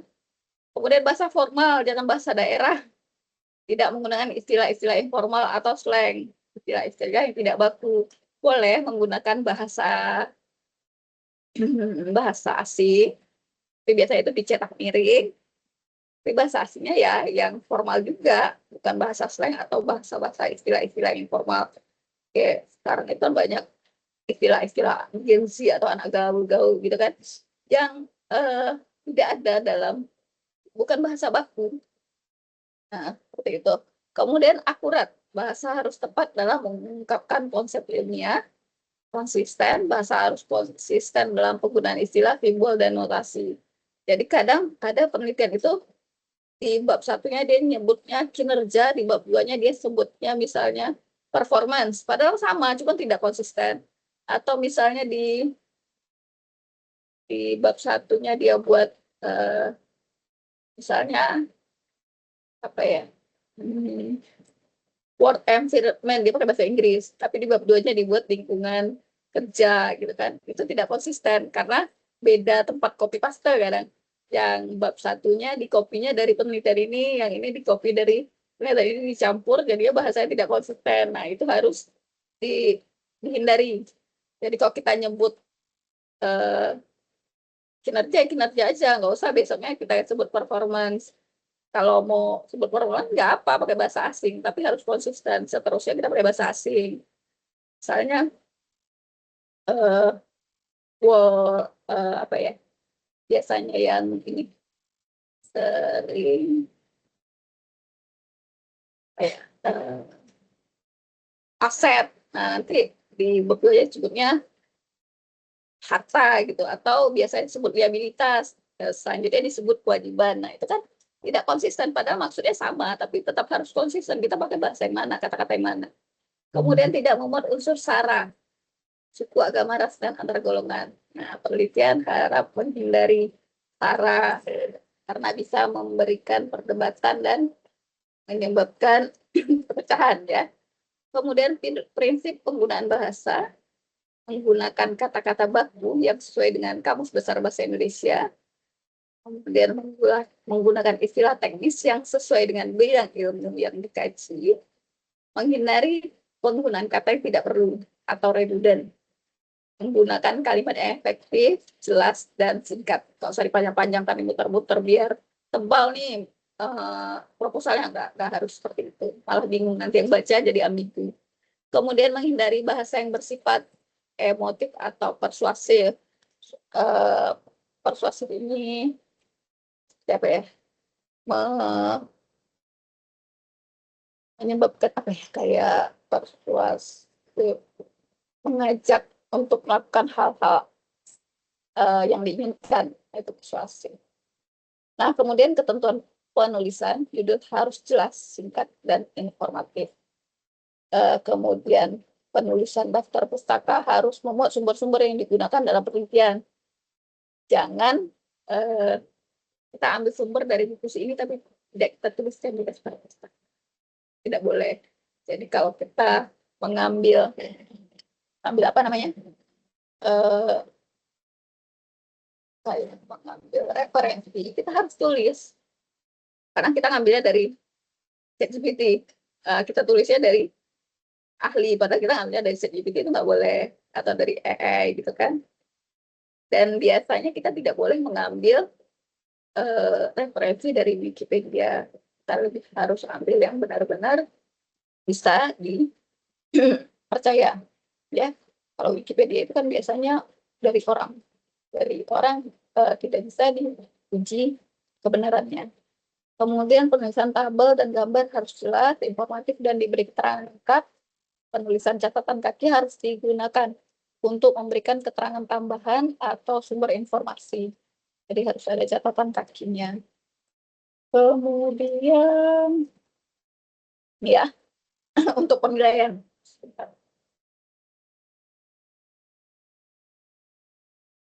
Ini tadi kita udah sebutkan ya.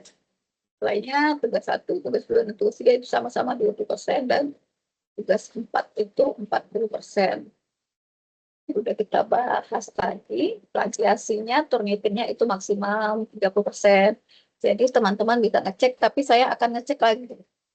Jadi kalau teman-teman udah ngecek, saya akan tetap cek lagi di Turnitinnya. Biasanya pakai Turnitin. Jadi maksimum 30%. Kalau masih di atas 30%, similarity-nya itu nanti harus diparafrase. Parafrase itu bisa kita ubah kata-katanya dengan kata-kata kita sendiri. Dengan pemahaman kita sendiri.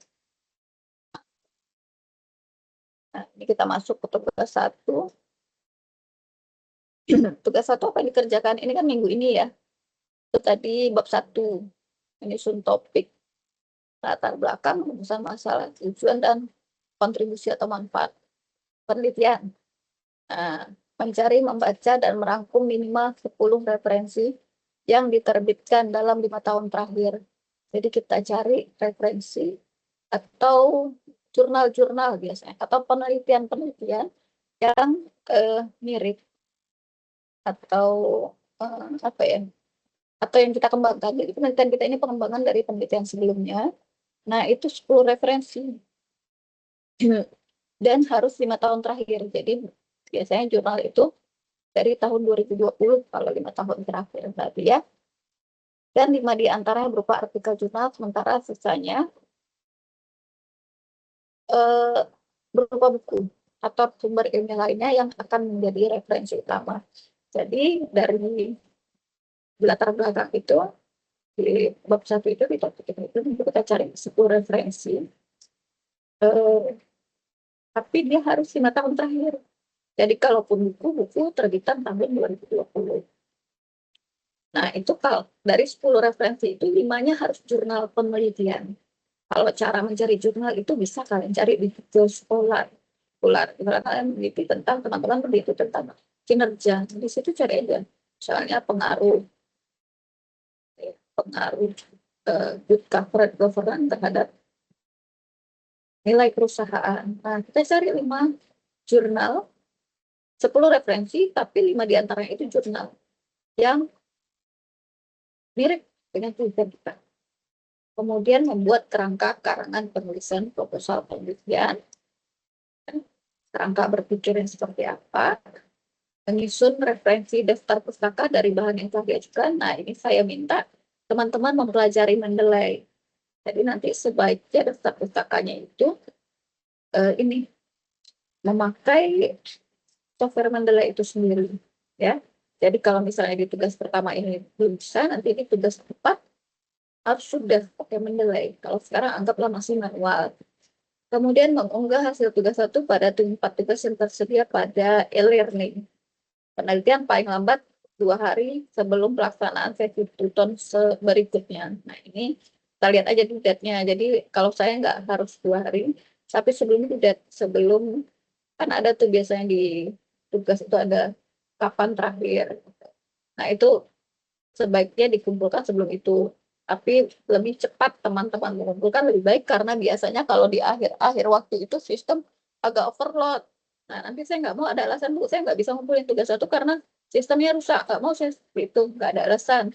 Jadi kalau bisa, itu tugas 1 itu dikumpulkan sehari atau 2 hari sebelum, agar tidak ada alasan sistemnya rusak, sistemnya overload, tidak bisa buka sistem, tidak ada jaringan internetnya lagi rusak, atau saya lagi sakit. Itu nggak bisa. Jadi kalau bisa, tugas itu dikumpulkan as soon as possible, cepat mungkin. Nah, seperti itu. Itu tugas 1. Nah, sampai di situ ini kita apa? Bahan kita untuk web 1 ini. Kita udah jam 40 menit. Sampai di sini ada yang mau ditanyakan nggak? Ini ada 15 orang.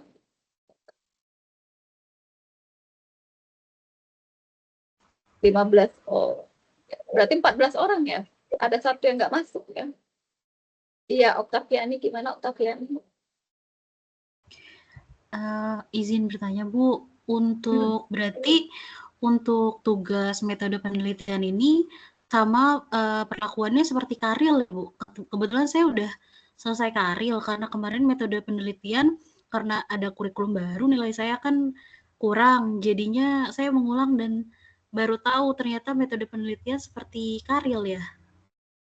Kalau Karil itu kan dia lebih outputnya lebih jurnal ya, Oktaviani ya. Jurnal kan, ya. Tapi kalau bentuk jurnal ini biasanya dia lebih simple, agak lebih simple ya. Cuman terdiri dari 8, 10 sampai 12 halaman ya kalau Karil ya. Nah, di situ kalau metode penelitian ini lebih ke skripsi. Kalau dari kampus lain biasa skripsi ya.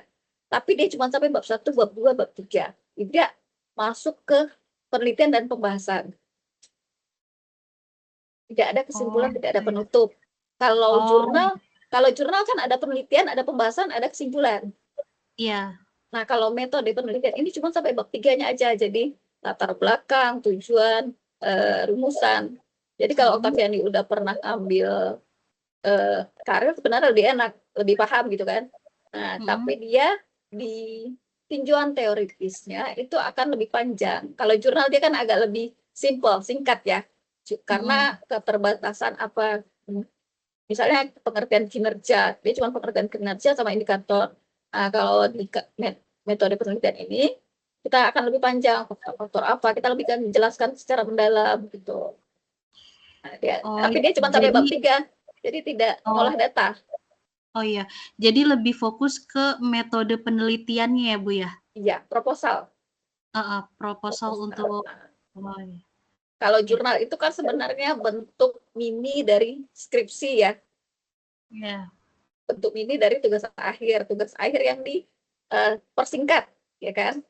Kalau metode Ya. penelitian ini seperti tugas akhir, seperti skripsi, tapi hanya bab 1, bab 2, bab 3, tanpa penelitian pembahasan. Ya, Oh, iya. jadi lebih dasarnya. Kemarin waktu karya Oktaviani itu jurnalnya publikasi. Belum, Bu, belum dipublikasi. Rencana publikasi enggak ya? Kemarin sih dari yang dosen sebelumnya enggak ada instruksi dipublikasi sih. Nah, kalau misalnya belum dipublikasi, Mm-mm. Oktaviani bisa pakai judul yang Karil kemarin sebenarnya. Karena Tapi kan lebih ke itu ya, Bu, iya, lebih ke metode ininya, isinya iya, diperdalam lagi ya? iya. Temanya sama, topiknya sama, tapi penjelasannya agak dipanjangkan lagi. Ya, tapi nggak usah masukin pembahasan, jadi cuma bab 1, bab 2, bab 3. Karena kalau sudah dipublikasi, takutnya kena di eh, iya, Turnitinnya ya? Turnitinnya pasti kena kan. Jadi Iya, kalau misalnya sudah dipublikasi pasti harus cari tema atau judul yang lain iya, seperti iya. itu. Tapi kalau belum masih aman, masih enak. Udahlah pakai yang kemarin aja. Kemarin judulnya apa Oktaviani? Kemarin itu judulnya Analisis Risiko Keuangan dalam Operasional Perusahaan Broker Asuransi Oh terkait berarti pengelolaan piutang premi dan oh berarti dampaknya studi terhadap kasus ya. iya, Kasus studi ya. kasus. Lebih ke satu perusahaan, satu sampel gitu kan. Iya, di tempat saya kerja sih, Bu. Saya ambil Iya, sampel datanya. berarti itu kayak kualitatif bisa lebih mendalam gitu kan. Iya, Ya, boleh pakai itu nggak apa-apa, tapi nanti cuma sampai bab 3 nggak ada hasil. iya. Baik, Gitu. Bu. Ya, kasihan ya. Tapi Ya, kalau baik. untuk tugas 1 itu baru bab satunya aja. Oh iya, Kalau tugas 1 baru latar belakang, rumusan, tujuan, dan kegunaan. Jadi kita bertahap tetap ya. Jadi iya, dipotong-potong aja, Oktavian ya. Jelas ya? iya. Jelas, Bu. Baik, terima kasih, Bu. Iya. Selanjutnya ada lagi yang mau ditanyakan? Udah ada nggak gambaran judul tugas 1? Siapa tahu ada, Bu, ini bisa nggak? Judul seperti ini bisa nggak gitu. Boleh juga kita diskusikan di sini. Udah malam ya. Ya Andika, oh iya, Andika Resen. Boleh Andika, kenapa Andika? Izin Bu, mau nanya. Ini kan kita di Suaranya apa? kurang jelas, bisa. Sebentar.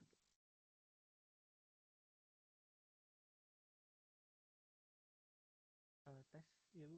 Maaf Andika, nggak kedengaran suaranya. Atau bisa di kolom chat aja. Oke. Itu Bu, dengar. oke. Bu, ini kan tugas 1 ini kan kita diminta untuk menentukan tuh latar belakang, lalu Mm. itu kita Bisa. diberikan batasan nggak Bu? Misalkan ini kan kita kan akuntansi, misal saya kan jurusan akuntansi Bu. Nah, itu apakah diberikan batasan ketika kita mencari kasus atau kita mau mencari suatu masalah itu kita dibatasi nih untuk akuntansi harus menggunakan misalkan mata kuliah ini pedomannya atau ada diberikan kebebasan yang lain gitu Bu. Seperti itu Bu pertanyaannya. Kalau misalnya di akuntansi memang harus yang berhubungan dengan akuntansi. Akuntansi itu bisa akuntansi, bisa keuangan, bisa audit, bisa sistem informasi akuntansi, bisa akuntansi perilaku, bisa akuntansi pendidikan. Selama masih dalam ruang lingkup itu nggak apa-apa. Tuh. Tapi kalau manajemen keuangan juga masih bisa masuk. Tapi kalau larinya jauh kali gitu penelitiannya nggak bisa. Gitu. Ini memang mesti putaran akuntansi itu gitu. Andika rencananya memang apa penelitiannya? Ada gambaran nggak maksudnya?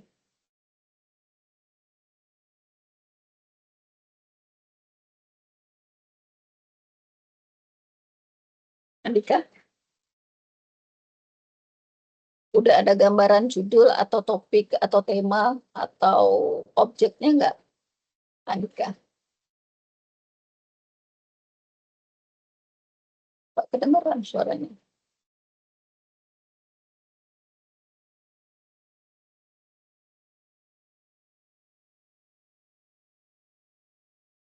Jaringan kali ya, soalnya saya nggak kedengeran gitu. Gimana Andika?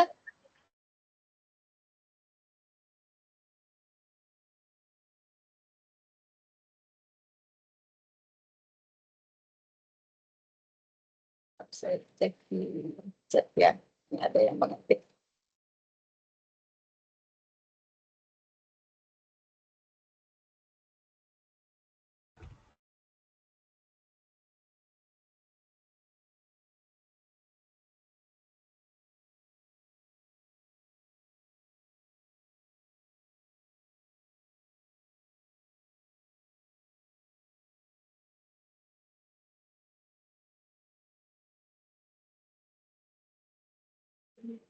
Ini masih ngetik ya, kita tunggu ya sebentar ya.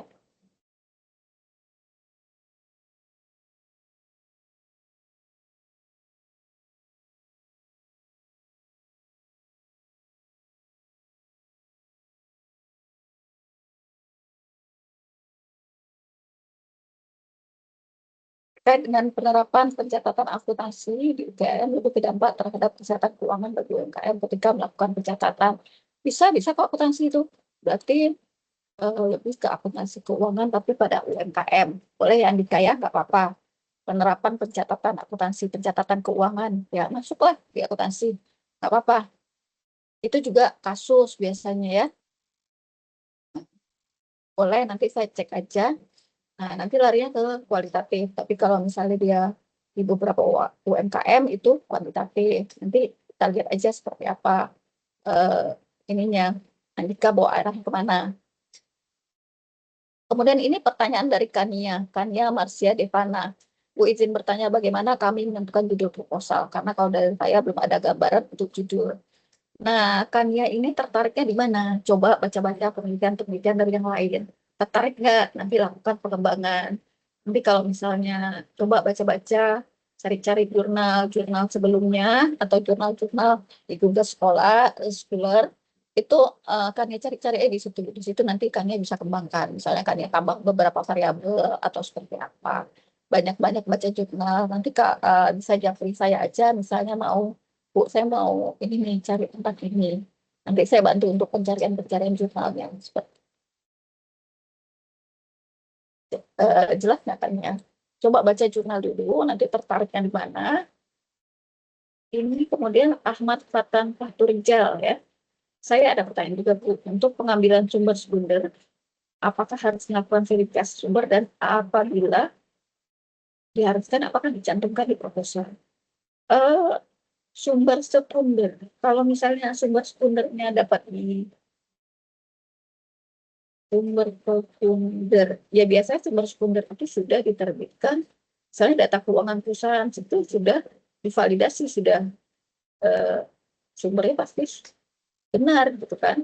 Tapi kalau sumber sekundernya, kalau dari perusahaan ya tergantung yang menerbitkan sumbernya itu gitu.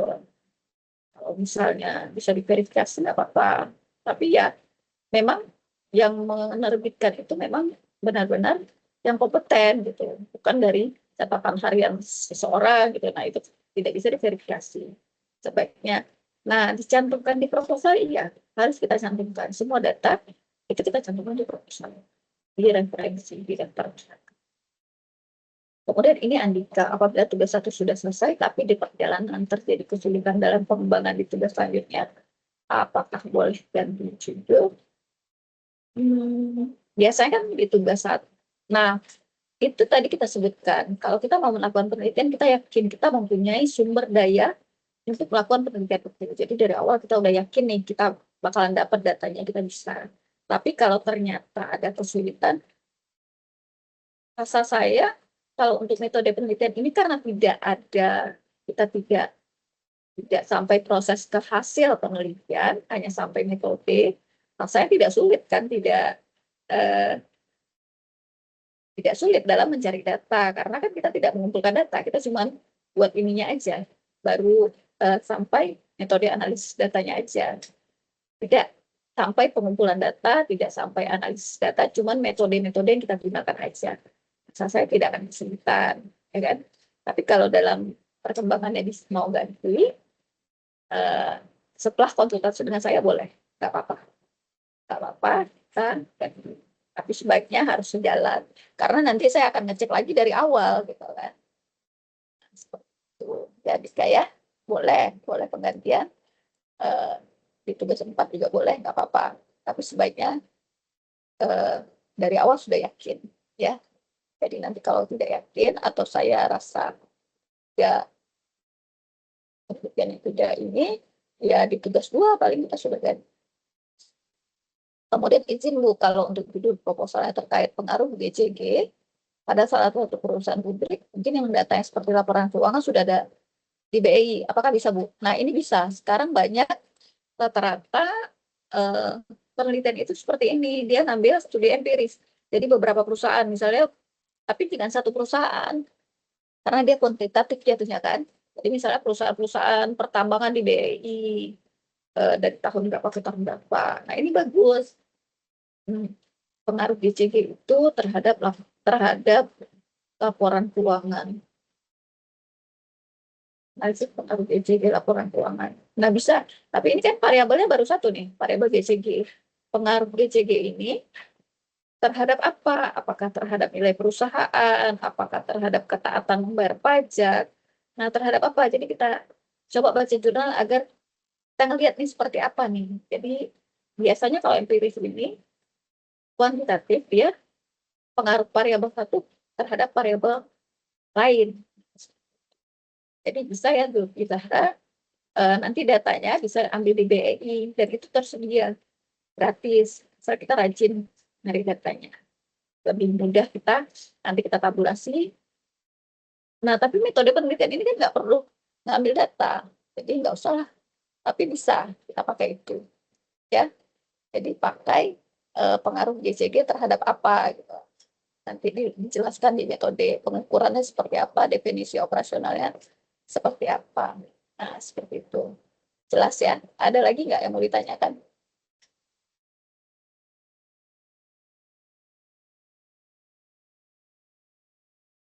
Kalau misalnya tidak ada yang ditanyakan, ini kita wajib screenshot loh laporan untuk laporan absen, ya, laporan absen. Saya masih ingin bicara screenshot di Teams karena saya biasa pakai Gmeet ya. Ini bisa open cam nggak?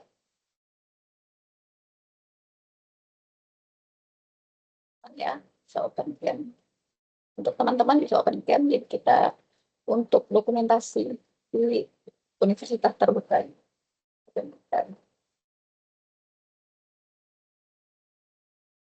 Ini kita kenalan dulu ya. Ini rata-rata dari UT udah ngisi ini nggak? Forum perkenalan nggak?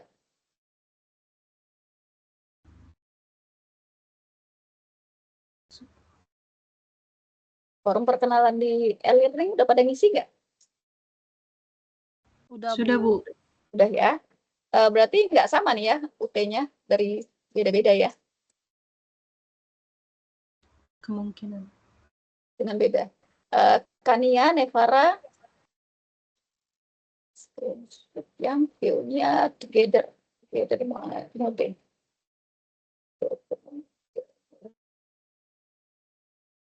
Bu, maaf, tapi kameranya nggak bisa kebuka, Bu, nih. Saya juga kurang tahu kenapa, Bu.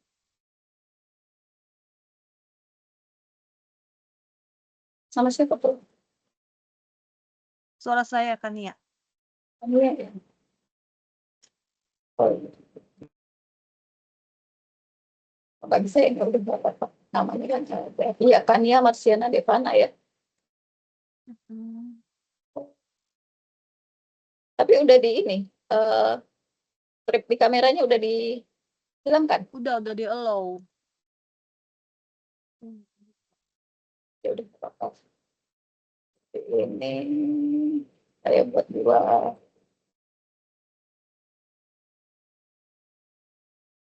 Bentar ya.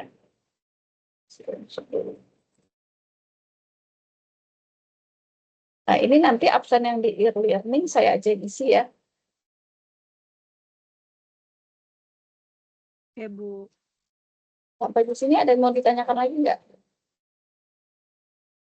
Berarti nanti itu web 2 kita sekitar tanggal berapa ya rentangnya ya?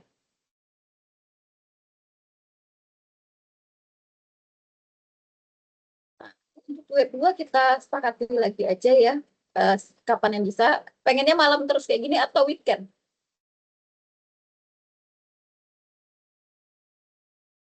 Web 2 itu 27 Oktober sampai 9 November.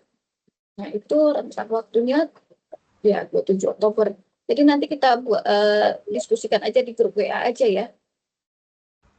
Baik, Bu. Iya, Bu. Iya, Bu. Iya. Oke ya. Iya, Bu. Saya inginnya diusahakan datang semua biar bagus ini kalian teman-teman semua hasilnya dari PT-nya ya. Karena ini sudah semester berapa ya kalau metode penelitian? Semester akhir ya? Semester 6 ya? Kalau saya semester 5, Bu. Oh ya. Baiklah ya. Buat teman-teman semua semangat terus mengerjakan tugas 1. Kalau misalnya ada yang ingin ditanyakan bisa japri saya nggak apa-apa di WA ya. Oktaviani masih ada yang mau ditanyakan? Sudah cukup, Bu. Sudah cukup ya. Teman-teman yang lain sudah cukup semua ya. Izin bertanya, Bu. Oh iya, kenapa? Ahmad ya? Ya, untuk kalau kita ngechat, kira-kira ibunya senggangnya biasa di jam berapa ya, Bu? Supaya tidak mengganggu gitu. Nggak apa-apa, chat aja. Kalau misalnya saya lagi ada kesibukan, paling agak lama aja saya balas ya. Tapi chat aja kapan aja boleh. Asal jangan tengah malam. Oh Di ya, bawah baik. jam 8 masih aman. Dari jam 7 sampai jam 8, 7 pagi sampai jam 8 malam masih aman. Waktu Jakarta ya, Bu? Sama saya WIB juga kok. Oh ya, baik. Kita ya Ahmad dari Jakarta ya. Ya, saya aslinya di Mesir, cuman sekarang lagi di Sulawesi. Oh Sulawesi. Ya. Ya berarti WIB. Itu Ya, WIB ya. Wita. Kita ya beda 1 jam. Yes. Apa? Sebenarnya nggak apa-apa sih mau tengah malam juga nggak apa-apa. Tapi paling agak sabar nunggu saya bales gitu. Kalau chat aja kapan Cuman aja boleh. menyesuaikan aja supaya aman. Nggak apa-apa, Baik, asal Bu. jangan telepon kalau tengah malam. Tapi kalau chat, ya paling saya agak lambat aja balasnya, gitu ya, dipahami aja. Baik. Tapi secepatnya akan saya balas, gitu ya. Baik, Ya. baik, Bu. Ada lagi, udah jelas. Semangat ya semuanya ya teman-teman ya. Terima kasih atas perhatian. Kania gimana Kania?